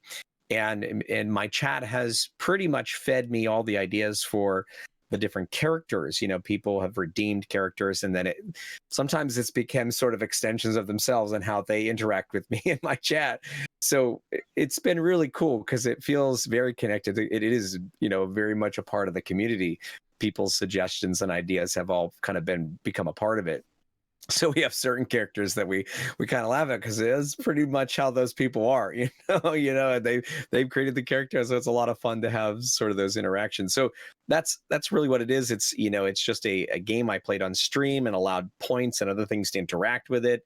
And I really wanted to create an experience that sort of we as chat could all kind of like Stream Raiders, but like at a deeper level, right? A little more of a D&D almost kind of thing, but where I'm sort of the dungeon master and, the character, but we're all sort of, having interaction with it. And all of us sort of help guide where it goes. And then those things started to conjure up these ideas of, well, what could I do with this in the future? And eventually it's, YouTube series, maybe even its own video game. Because I feel like I've learned a lot with game. I like game mechanics. I like figuring out what makes games tick and what's fun about games. And I would absolutely love to take some of the things I've learned and incorporate them someday. And so that's kind of its origin. Yeah, I find it really fascinating. Obviously, it's going to have all these other avenues to it, hopefully in the future. But as somebody, I really love like board games, like the board game boom over the last 10 years. You have all sorts of amazing board games, and like the fact that you were mixing in like the kind of like deeper board game, but with stream, something that, like you said, it's like Stream Raiders, but this is like very unique to you as you're the one who's developing it with your community. I think it's just this cool way you've mixed your community, but you've mixed it in with a board game, with the mechanics that you're learning from other games. It's just like, to me, it's always felt like this big, and it sounds like a big culmination of all these like years, even before streaming, like these years of like things you've learned from games you've played, and now things you've learned from community while streaming. And I love that it's just like this growing thing, and it's like culmination of everything that you're kind of about in a lot of ways. Yes. Yeah. I feel like what's been the best thing for me is that it's forced me to become more appreciative of game developers, because when you're sitting there and trying to think of how to you know, how do I make this work, you know, and how can you create a mechanic? I guess my challenge is this: if I can make a board game fascinating and fun and interesting and have depth and have uniqueness and replayability, then someday, you know, I could those same lessons could help me to potentially make it into something more. And I still think the board game is probably, I still think probably should be something that I leave as a standalone, right? That it becomes a board game maybe first, right? Maybe that's even what would help launch, you know, taking it further. But I want to create game mechanics that are, how should I say, I don't know, I don't want to get too deep into it, but I think of things like the Turing test, right? How you talk to an AI and can you decipher, can you tell whether it's human or not, or right? Can you tell whether it's an AI or not? I've challenged myself different times. Is there ways to create game mechanics that trick you into thinking that there's something behind it? You know, can you make them good enough? Can you add enough, like, can you add enough control but variety, right? That it feels like it's got the mind of its own. So it's more like, it's almost like a it's like a challenge to myself that, you know, can I do it? Can I create something that's got that certain thing going on that people are just like, I don't know what it is, but I really like it. You know, it's got that it factor, you know? So it's a huge challenge. It lights my fire. It gets me, you know, really, really juiced up thinking about it. So, And as creatives, that's what we need, is those things that both push ourselves, because when we're pushed, that's when we can kind of go past our limits and figure out what our limits are, but also that keep us super engaged with, you know, doing these like creative and public outlets. Something I want to circle a little bit back to, and thank you for sharing so much about your world and your game, but something I want to circle back to is, I always like to come back to kind of balance. And what I mean by balance is, you know, some people can stream full time. Some people have to work. Sure. But even people who can stream full time, you've already mentioned it, you know, you have a wife, you have kids, there's friendships, there's all these other things. So how has it been for you, and what ways have you kind of found to create like a good balance with family life, but also with streaming as something you're able to do full time, but also like maintaining like friendships? Like, how have you kind of like, because I think it's a struggle we all have. So how have you kind of tried to find ways to balance that all out? Yeah, I guess one of the things is not being afraid to, you know, adjust my schedule. That was kind of, you know, once you kind of set something, I'm like, part of my pride was, oh, I stream 6 days a week. You know, I'm always here, right? Sometimes less is more. So just not being afraid to adjust if you need to. And I felt like I really did need to, even to help my stream itself, but to also give myself a little bit of space to make sure, you know, I did have enough time, you know, with my wife or my kids. Also not being afraid to take time off, you know, like I just took a vacation with my family, you know, a month or so ago. And it was kind of like, yeah, you're off for a week, but I mean, that investment, you're never going to be sorry you made it, right? Especially people you care about. So it's one of those things where I think, as long as you don't let the stream control you and you don't let it consume you, and that you start to put it above. I think it's all about, you know, proper prioritization. I viewed it this way. When I started streaming, I don't think I mentioned this, I kind of set myself into the mindset that I was going to approach this as you would a business. And I had thought about starting a business, especially like a bicycle business, like a coffee bicycle shop at one point. And, you know, when you get into business and business plans and all that, you know, they talk about you sort of like this 5-year plan that you don't really start making money until about 5 years, right? So most businesses are kind of just expecting to, you know, struggle. And if you even make past the 3rd year, you're doing great. And there's all these like different principles that usually happen. Well, so when I came into streaming, I was just like, obviously you don't want to take away the humanity or the sort of personality part of the stream, but there's a certain amount of mindset you have to go into it and say, I have to be willing to do this long haul. And I kind of set myself into like a 5-year plan. I would like to do X amount every year. And just as to see if I don't do this, because I don't want to be one of those guys that's, 10 years down the road, still sitting there, not making it and like not knowing when to quit when I really should quit. Right. And not everyone's cut out for everything. So you sometimes you have to test the waters to see if you're any good at it. And so I set myself into this plan. When I did that, I knew there were certain sacrifices, as if I put a brick and mortar bike shop downtown Pittsburgh, close to where I live, it would be the same thing. There would be sacrifices I have to make, things I'd have to do. Yeah, there'd be time, sacrifices. So that's kind of how I've approached it. That I know there's some sacrifices that I have to make, but yet because I'm always home, at least there is some little bit better trade-off there. I'm not away from the family, there are some positives there, but at the same time, I try not to ignore them. So, I'm saying that just 2 or 3 of those sort of principles kind of meshing together has helped me kind of, and once in a while I have to pull back from streaming, or sometimes I have to adjust the other way, but so far so good, I think. So.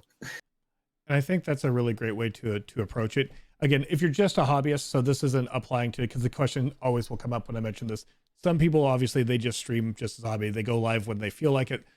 Yes. But what we're talking about when you're streaming, when you want to try to make it into a business. And I think that's a really cool thing to bring into the idea of bring from your background in, is treating it like a business. That's something, as I have owned a business, had a business for a number of years where I ran events, ended up selling that business off. So that's something I actually brought from my background as well, which is the knowledge that like first couple of years, like it's building up your brand, it's building this up. And then when you first start making money, like you said, it takes 5 years till you're making money, because when you first start bringing money in, a lot of times that's, you immediately have to put almost all that money back into the business. Yes. So I think having that background and that mindset going into it of like, this is a business. If you want it to eventually be a business, or you want to give it your all, you have to kind of treat it that way. Is good for people to hear. In addition to like that kind of business mindset, is there other things from your like background? We've mentioned a few of them. Like obviously your music came from like starting in church. Then you like, as you kind of grew into music, like wanting to write your own songs and stuff, and talked a little bit about like why you came to streaming, not really finding working like a bike shop, working out that well because the money just wasn't there. So just curious, like, is there other things from your background that you've brought into streaming? Yeah, there definitely has. I really, I don't get into it a lot because it is I guess it could lead to, more like, I typically, avoid sort of the hot button issues like religion, politics, or those things, because, it's such a, we all know it's a wide variety of opinions, and it's very hard to manage those appropriately and kind of wade through those waters without creating a lot of drama. So I typically avoid this. I'll mention on occasion, but, a big part of sort of, my background, I, raised in church, whatever else, but, I came to my own, I guess, decision of faith, when I was younger. I was probably about 18.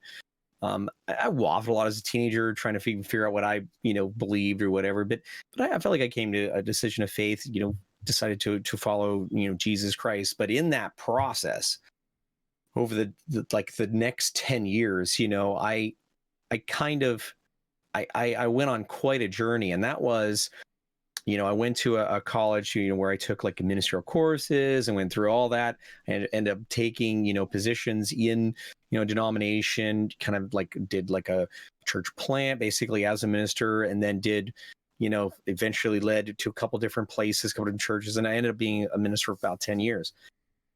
In that process, I became a bit disenfranchised by some of the, there's a lot of fake people in the world, not just in religion, but in a lot of areas. But that was, I guess, especially annoying to me, especially considering the, the line of work you're in, right? It's really, really frustrating. So in that process, though, that was a big, I can't deny that the huge amount of effect that had on to shape, speaking ability and teaching you to, work with, all kinds of different situations, and like, working with managing people and personalities, and a team building. It has a massive effect. At the same time, most of that time I was also working in a bicycle shop, which, sales, right? Dealing with what they say, dealing with the public, right? But that interaction with a massive variety of people and massive variety of different situations, that did shape a huge part of who I am. So certain things, yes, I made certain decisions because I felt like I wanted to just be a little bit more just like everybody else, a normal dude just trying to make it in the world, and to happen to have faith, right? And I didn't want that to be sort of you know what I mean? People come across really, I don't know, sometimes it comes out for really, really cheesy when it's like, I am a professional person of faith. So I made some very distinct decisions in my own personal life because I didn't want it to come across that way. And that has led me to where I'm at, actually, because it put me in a position where I still really, really love. I'm a people person, and I want to be around people and interact with people, lots of people. I love lots of different varieties of people, and I it's hard to do, especially now, right? So this has been just an absolute blast, and I feel like I can all of that stuff, right, was beneficial, even just the bad, right, things I didn't like. It taught me a lot. It pulled back the curtain on some stuff, and I'm like, okay, get a little better understanding of the world. We're all naive at one point anyways, but that, like I said, without getting whatever, that was a huge, massive shaping of who I am and what helped.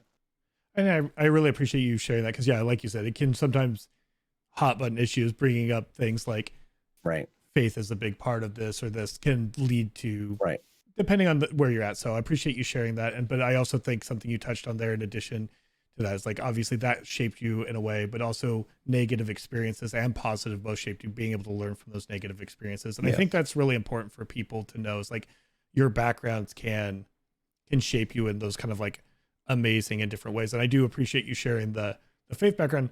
One of the first messages I sent you, because it just, for some reason, like, just like, it was your stream. It's not that your stream comes off as like any particular, like, it doesn't come off like I'm at camp, but for me, the thing I really like about your stream, as I said, it reminds me of youth camp. It reminds me of being back at camp, where I'm like, one day at camp, maybe we're crafting something, maybe we're singing some songs, maybe we're playing some games. It's just this what I mean by that, just to kind of like clarify this kind of like statement I had made, is I wasn't really making it in a joking way. It's just like, I feel like that comes back to what you're saying on Biz Hayward streams, like creating this community that is like supportive, wanting to focus on the good, willing to talk about the deeper stuff if we need to, but mostly trying to focus on uplifting the people. And I think that's the feeling I had, is like your stream felt really uplifting. And that was a feeling that I had recalled from my youth associated with that. So I just wanted to talk about that a little bit, because I think people have seen me make that statement before, where I wasn't calling you a camp counselor. It was just, my brain had not formulated exactly the why I was feeling this way. It was that kind of like that supportive community and that kind of feeling. So I think that's really unique about your community, and I love it. I think it's absolutely kind of essential for me. I don't want to I don't want to ever I don't ever create sort of the vibe, and this, because this is something I always react, and I hated as a kid, is that any sort of like, I'm way up here and everyone's way down here. It's we're all in this together. I mean, we're fighting tooth and nail. We're all human. We're fighting tooth and nail to survive every single day. And any one of us at any time could hit something really tough. And I'll just touch on this right now, since it's kind of like right here. I don't know how to describe to you. I don't mean to get like too like emotional or anything, but I am so grateful that I hit, if you will, almost a rock bottom, is when it came to like kind of emotional. We were just in a really, really rough spot financially. I was in a rough spot emotionally, and just, especially when you're trying to, like, support your wife and kids, and just nothing you're doing is like going anywhere.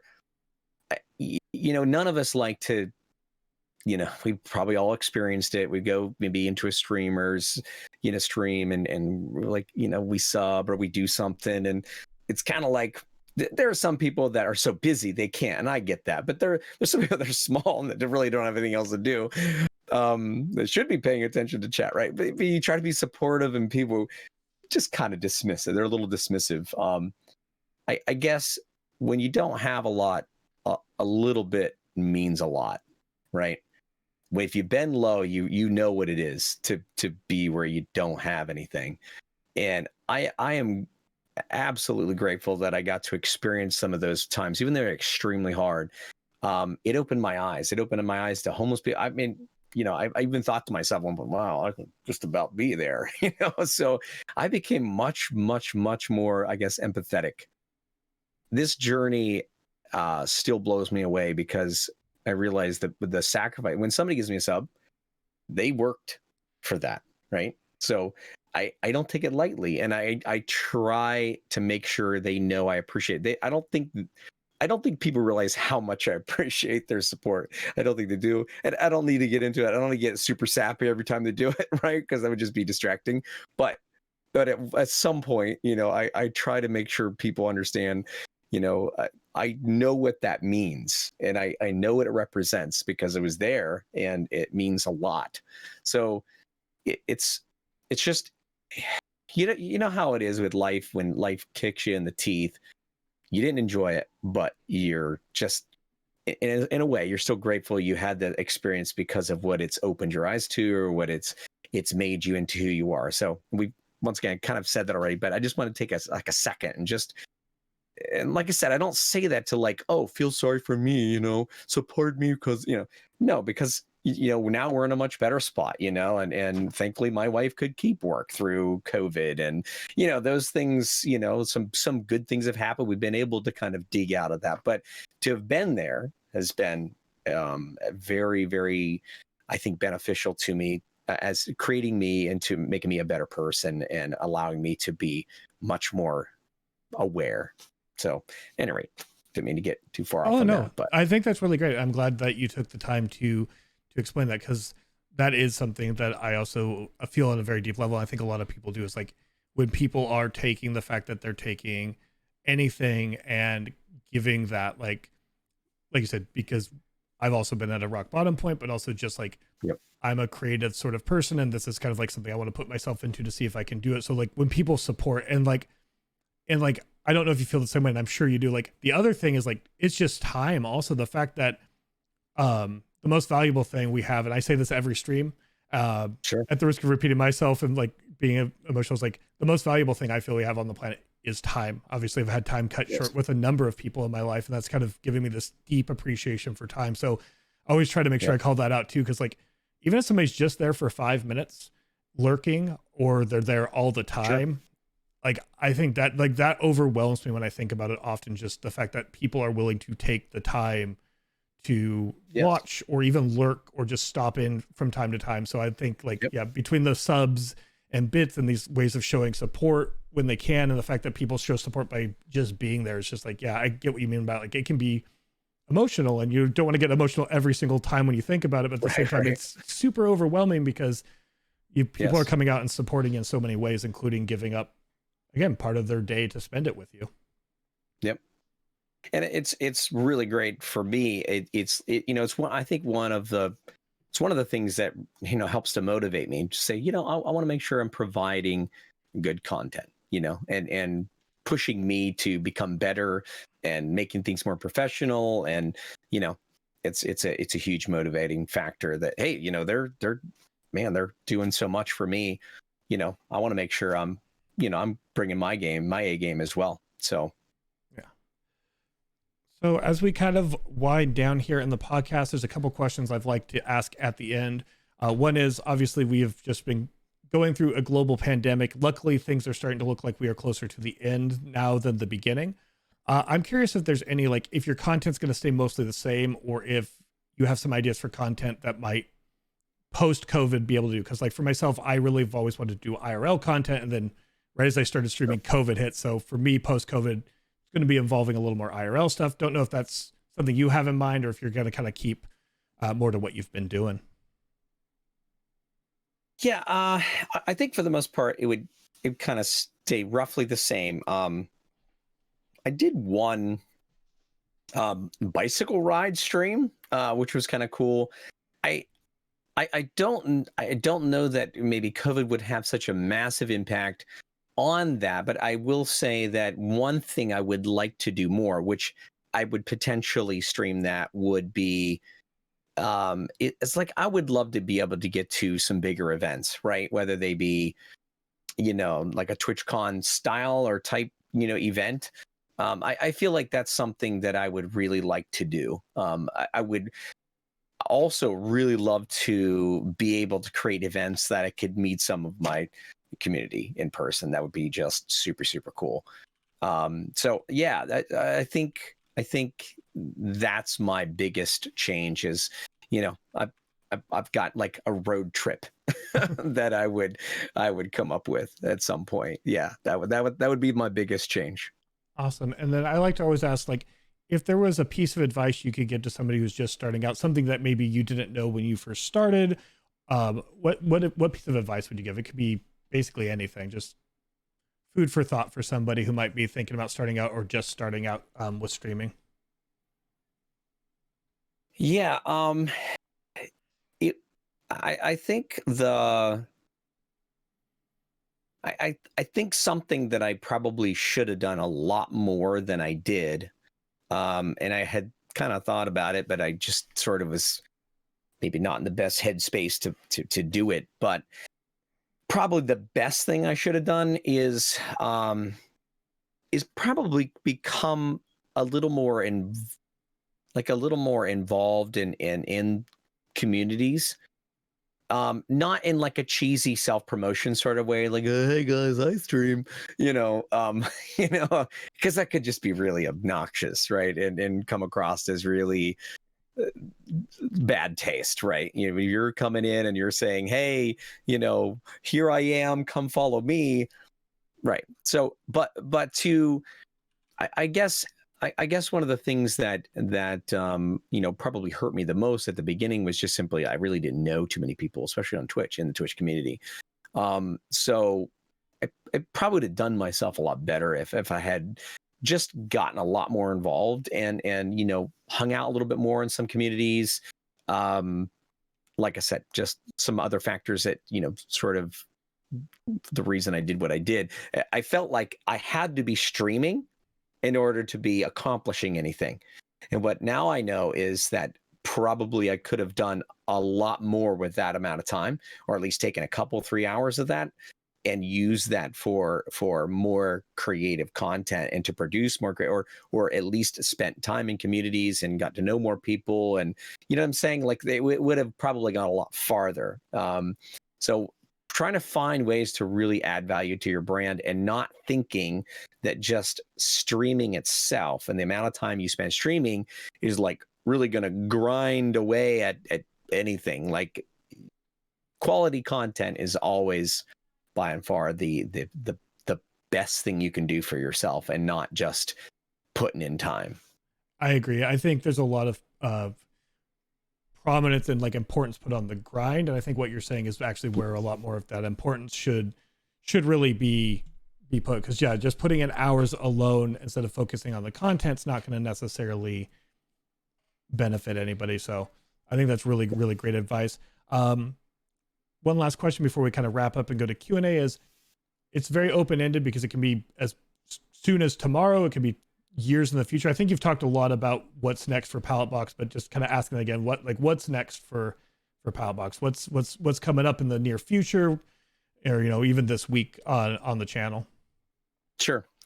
I think for me, it's I think really the sort of the development of the tabletop game is probably really at my highest priority, because I have lots of characters that I need to make that have been turned in.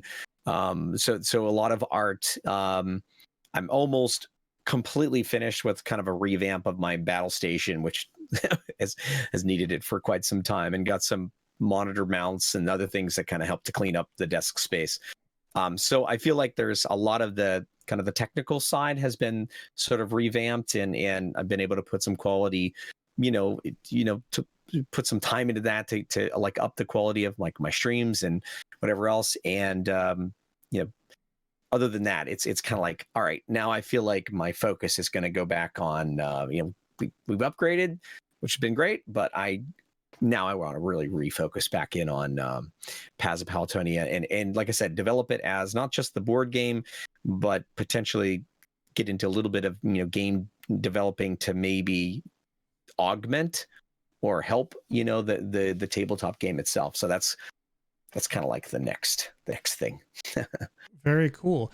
So everybody, for those who are watching us live, you can find Pallet Box at the link I posted. For everybody else, you can find Pallet Box if you're watching this on YouTube in the comments or in the description below. If you're listening to this on audio, you can find it in the description of the podcast. Pallet, when do you go live? What's your current schedule? It's Tuesday through Saturday. Eastern Standard Time is usually around 10, between 10 and 11. I get started PM till about 6 to 7 a.m. I'm a night streamer, so I stream all through the night. Yeah. And also, again, you can find that at twitch.tv/palletbox.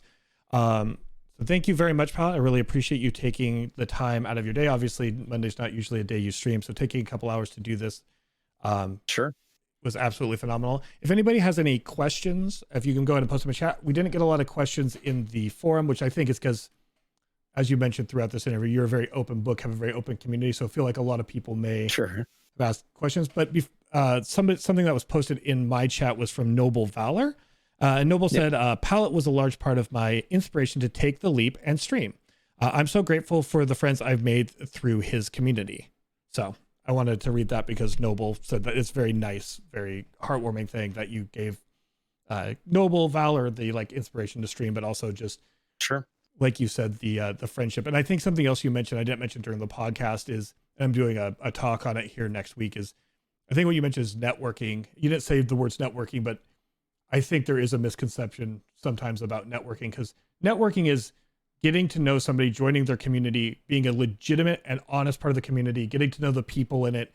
Right. And then through that, possibly something else comes, but with no expectations of that, just legitimately being part of someone's community. I think that sort of networking, which is what you mentioned, is really good. I think sometimes people have a misconception where networking is just asking somebody to do something for you or just promoting themselves without getting to know the person. And just, I like to shout that out in podcasts when I talk about networking, because I didn't join Pallet Box's community, get to know Pallet, to have Pallet be on the podcast, but 6 months have gone by where I've been part of the Pallet Box community. So when I was doing the podcast, I go, well, I'll go ahead and ask Pallet. And now Pallet could have said no, and that would have been fine. But I like to throw that out there because I think there's this concept that either networking is bad or networking is just self-promoting yourself, when true networking is actually just getting to know somebody and just no expectations, no designs, just making a connection with people.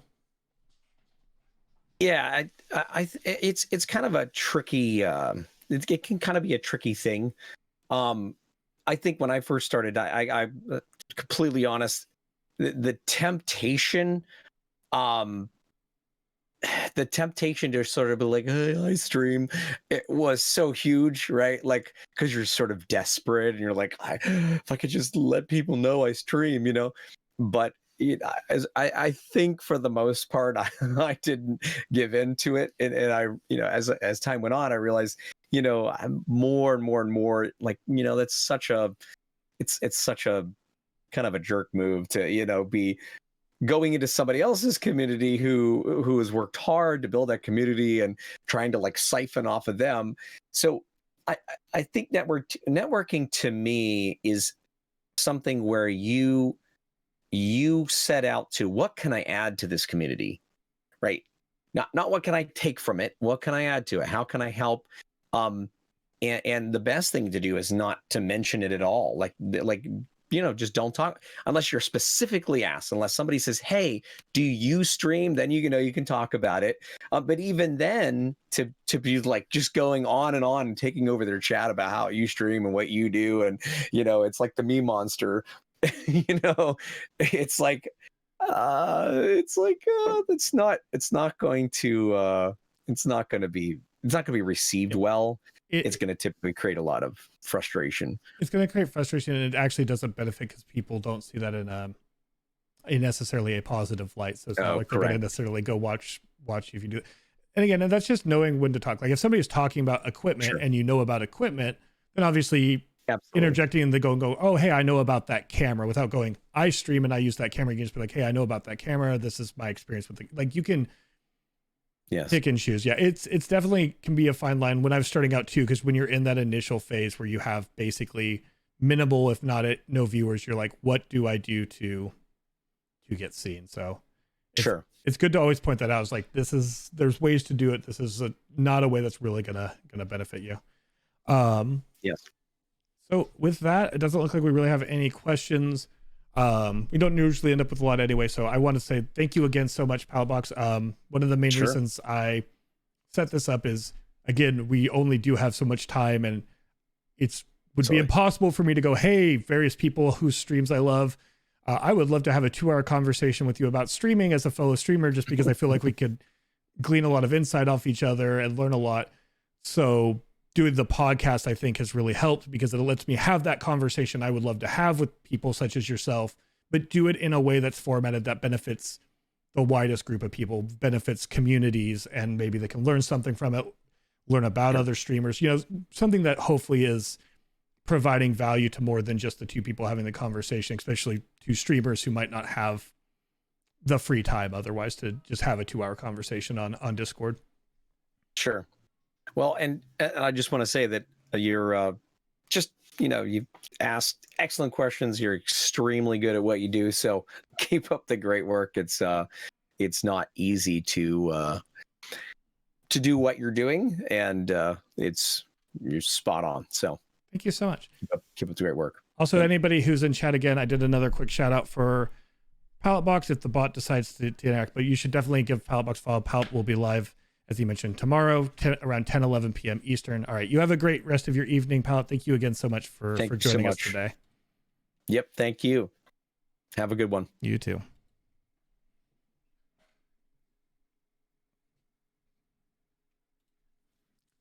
All right. Thank you, everybody, for joining us for another fabulous Tavern Talks episode, that time with the wonderful Palletbox. We will be doing a little more Elder Scrolls Online. I have been live for about 3.5 hours now. So first things first, what I'm going to do is I'm going to give away the sticker.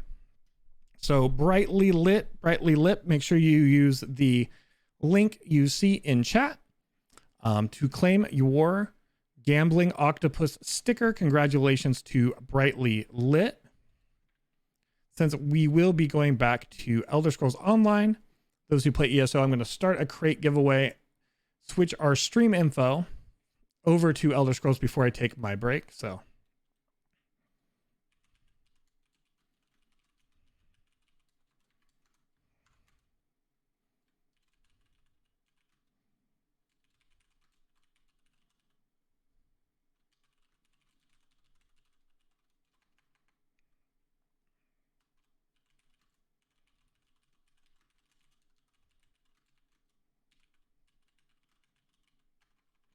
hope you all had a great time. Sorry, I'm just updating my stream info right now. We'll also get back to Stream Raiders. We're not doing the versus battle at the moment. If you're interested in the versus, Juicebox Hero TV is actually live right now doing versus battles. We're just gonna do our normal Stream Raiders campaign stuff. All right. Crates on crates, and Elder Scrolls will be the game we will be playing. Boom, boom, boom, boom, boom.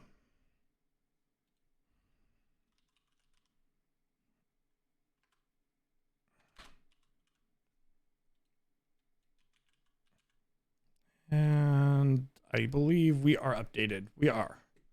The update went through. Let me catch up on chat real quick before I take my break. Thank you, by the way. I'll turn my event sounds and my music and stuff back on now.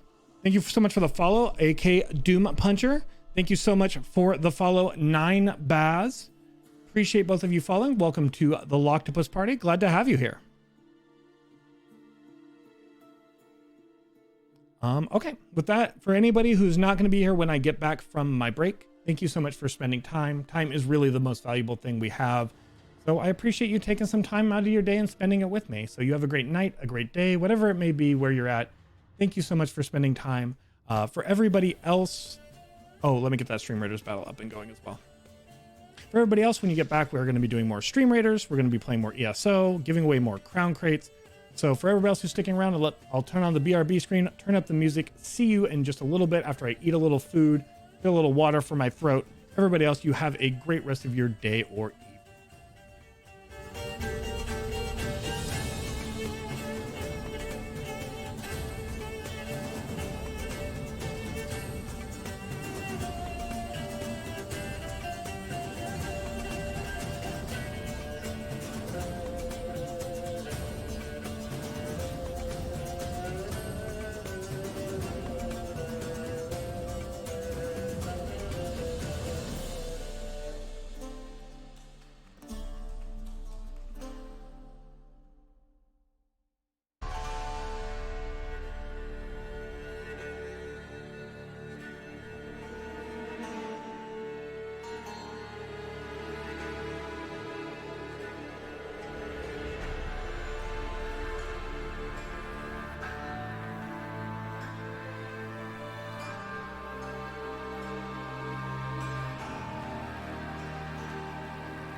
Turn my mic back on. There we go. Hello, everybody. I think we'll do just a little more ESO, just so I can give away some more crates, really. Thank you, Joel. Thank you, thank you, thank you. Hope everybody enjoyed, who was around, enjoyed our time with Pallet Box. That'll be the only podcast we're doing this week. That way I can finish getting caught up, make sure they're all edited, get those all online, and then we'll resume. We have a lot of different people who have volunteered, who have reached out to, so we're going to do more podcasts in the future, but I think this week, Pallet's going to be the only one we do. Thank you for the welcome back, Harley and Jolk. Appreciate it.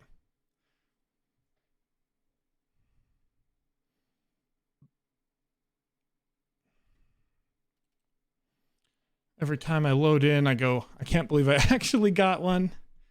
Actually got a Radiant Apex. Wild to me.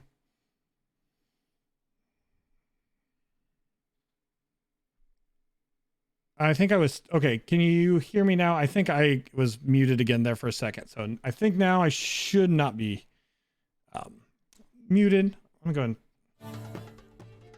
to switch the music up just a little bit.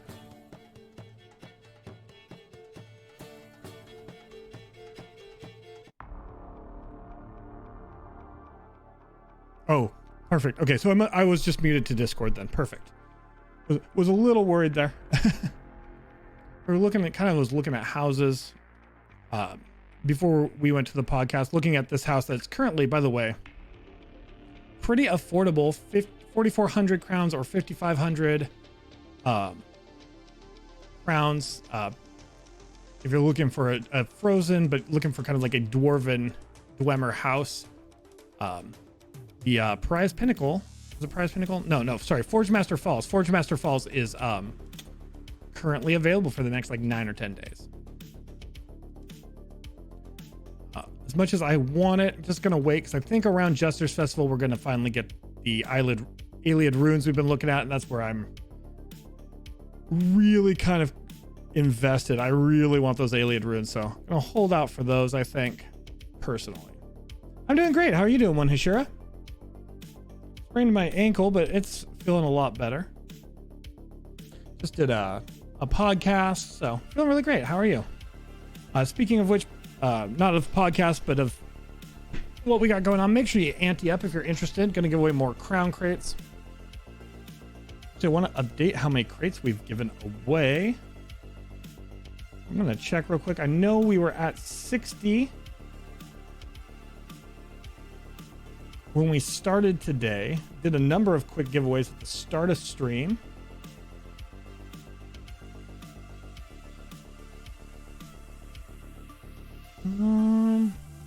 Today, 1, 2, 3, 4, 16. So we're at 76 crates given away, right? Yeah, 4 times 4 is 16. Nice.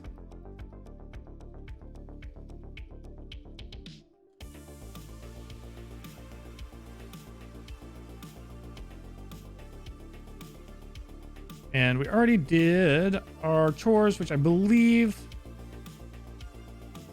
they have not reset quite yet. They'll reset here in about a little bit, so don't need to do these at the moment because they have not reset.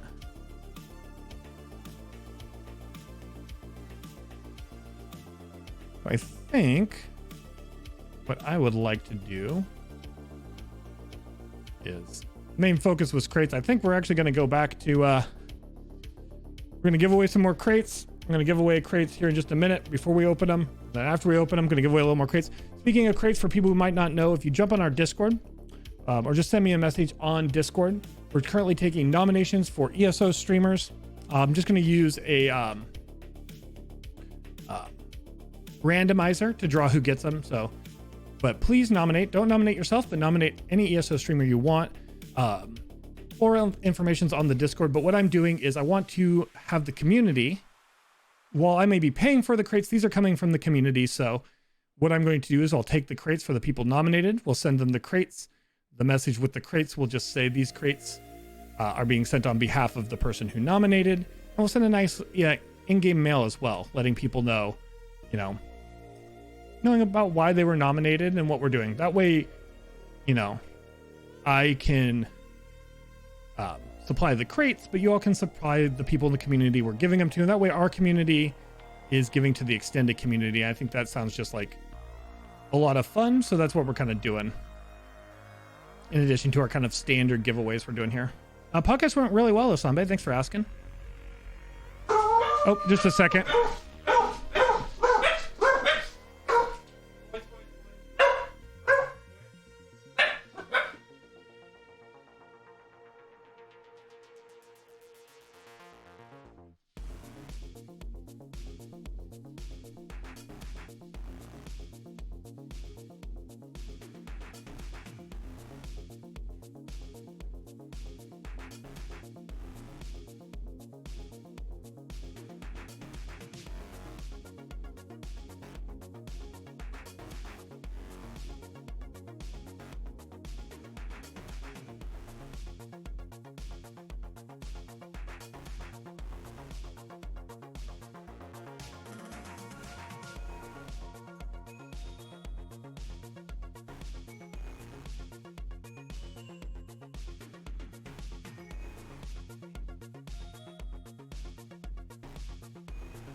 Sorry about that. Food had arrived. But yeah, podcast went really well. So here, let's go ahead and do it this way. First things first, I'm going to throw up a prediction.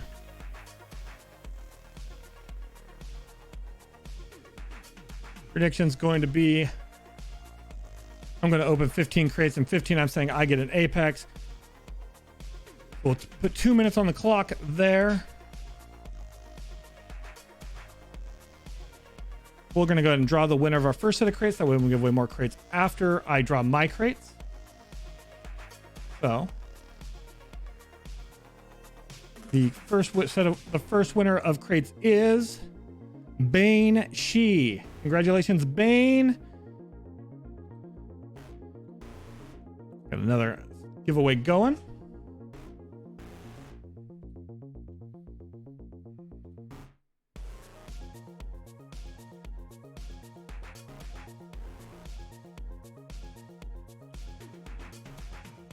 Bane, congrats, Bane.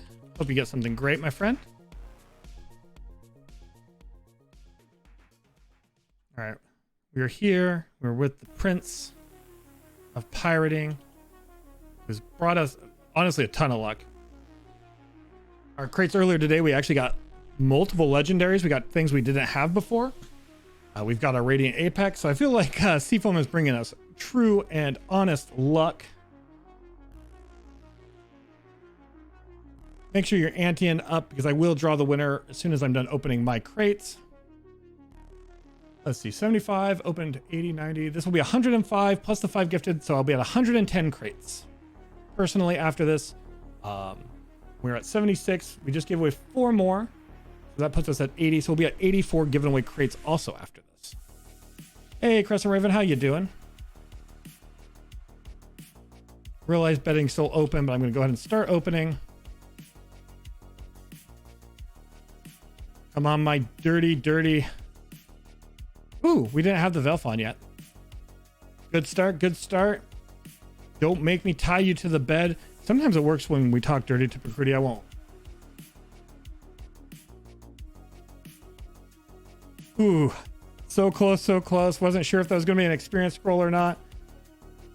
Honestly, we're keeping up. We got 2 legendaries earlier, so we're kind of keeping our ratio. Every third legendary seems to be an experience scroll for us.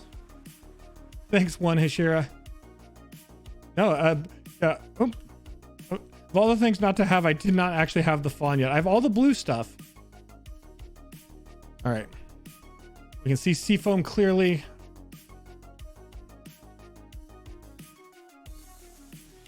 I do have enough gems to get the Radiant Apex I want.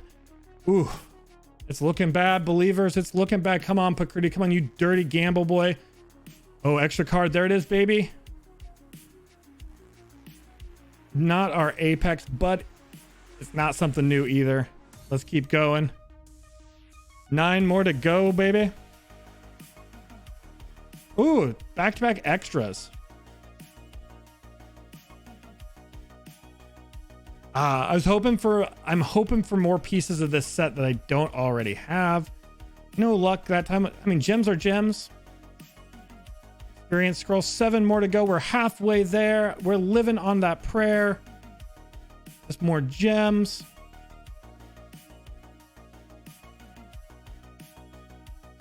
Ooh, all right. Come on, Dirty Gamble Boy. Come on, Dirty. Extra card. That's what we love to see.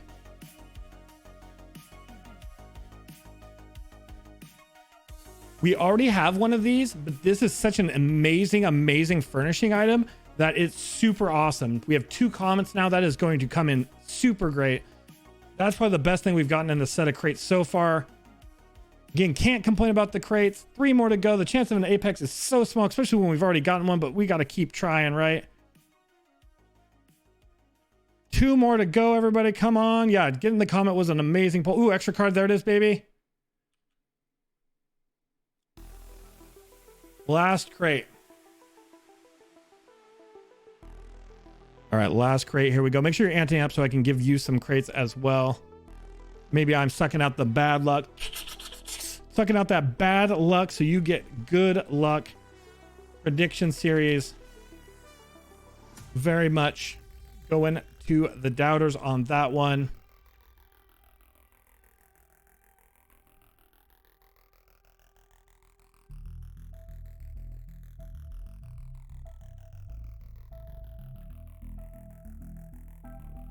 Maybe I should have offered 2, man. I think you offered me plenty of mangoes. There's so much season left, and we already did get a radiant. We already got a radiant, which some people don't even get. Also, we have enough gems to get the one we want if we don't get the one we want this season. So honestly, the comet was worth 100%. The comet was worth. If it wasn't for bad luck, I'd have no luck at all, says Criswell. Fair.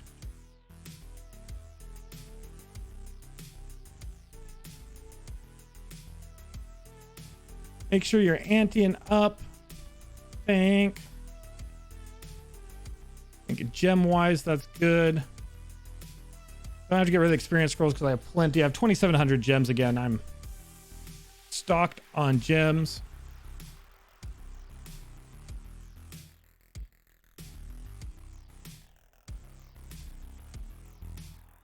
Let's see. I'm going to open one more crate. Literally one crate, just off the cuff. Just looking at my crowns. I restock tomorrow anyway. And this crate is just some more gems. Had to do it though. Had to do it. All right. When I'm done with extractions, I will be pulling a winner. So make sure you're anteed up.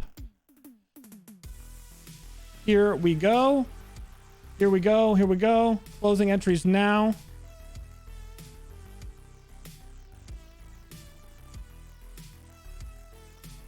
Bane. Back-to-back Banes, but also a Lasambe. Bane and Lasambe. Sometimes the luck just sticks with you. It's been a long time since Bane has won here. So when luck is with you, luck is with you. Congrats. And I need to switch over to EU real quick because Lasambe is J-Loker, but on EU.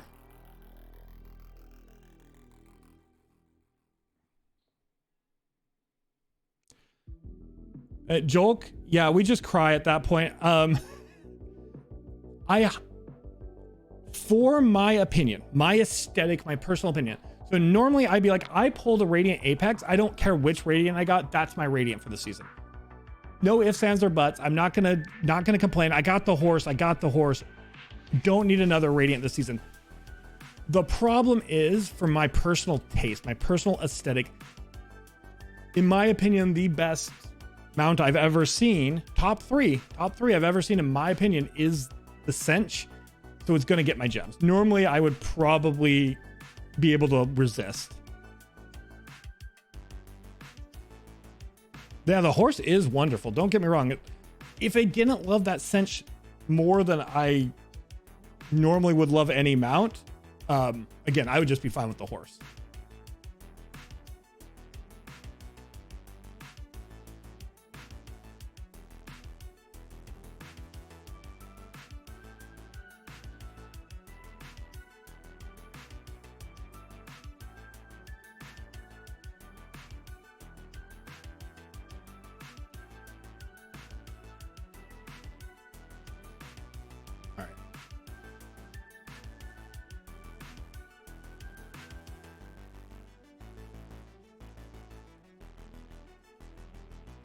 Okay, Loker.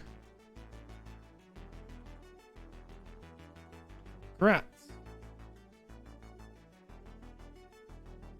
There we are. So, wanted to open a little more crates, wanted to give away some more crates.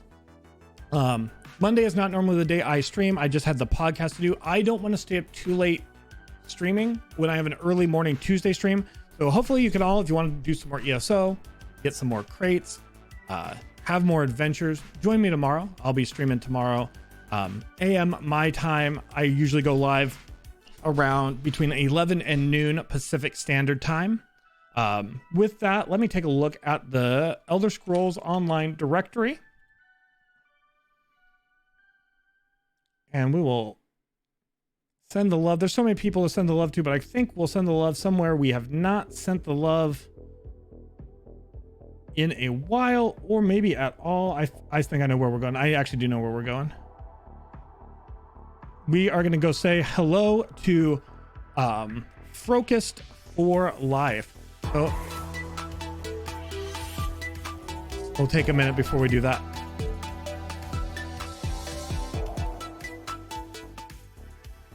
Hello, how are you, Batty? Good to see you. Good to see you, Batty Raiders. Shout out to Happy Batty. It is so good to see you. I'm glad you're having fun playing Magic the Gathering. I do want to say hello to all of you. That's why I'm taking a minute. We actually are, because today's not my normal day. I just did a podcast. I wanted to open some crates. We are about to raid off ourselves. So hello, QMax4. So good to meet you. So normally I wouldn't do this. Normally if someone raided, I'd stick around a little longer, but I really need to be able to rest up and get ready for my stream tomorrow. Again, between 11 a.m. and noon Pacific Standard Time, I'm going to be live. We're going to be giving away more crates. We're going to be going on more Tamriel adventures. So everybody, if you have the waving Loctopus emote, let's send it. Let's say hello to a really great streamer, really funny and enjoyable streamer that I met recently named Focused for Life. Let's go say hi.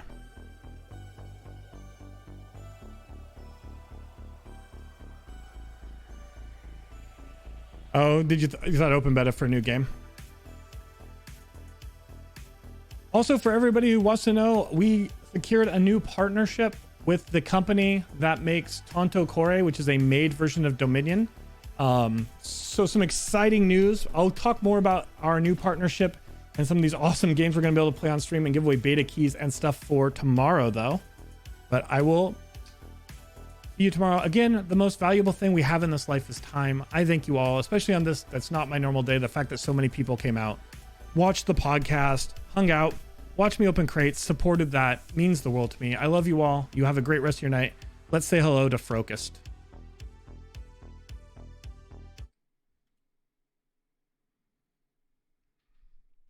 For money, that and flipping stuff. Holy shit. What the fuck is this? Loctavian, what's up, my man? Thank you for the raid. Join Ninja Scroll's best trading guild. We have Sakar. That means it's the worst fucking trading guild if you have Sakar in your guild. Just saying. Loctavian, what's up, my dude? Everyone go give Loctavian a follow, okay? Super chill guy. Very funny. I like him. Go give him a follow. If you don't, you're not banned. Because I need doers. Happy Batty. Jolk. Bright Light. I like that name, Bright Light. I remember that as a kid. One Ashira. What's Sakar some shade? I always throw Sakar shade because he comes in here and talks mad shit to me. The other day I saw him in Cyrodiil and I was just standing there and then he killed me. He's like, you suck. I'm like, whoa. Whoa, bro. Don't be a dick, bro. Nocturne. I like those emotes, Octavian. I like those emotes. Shit is how you show love to Scar. This is coming from one of his T3s. Exactly. Exactly. Sakar can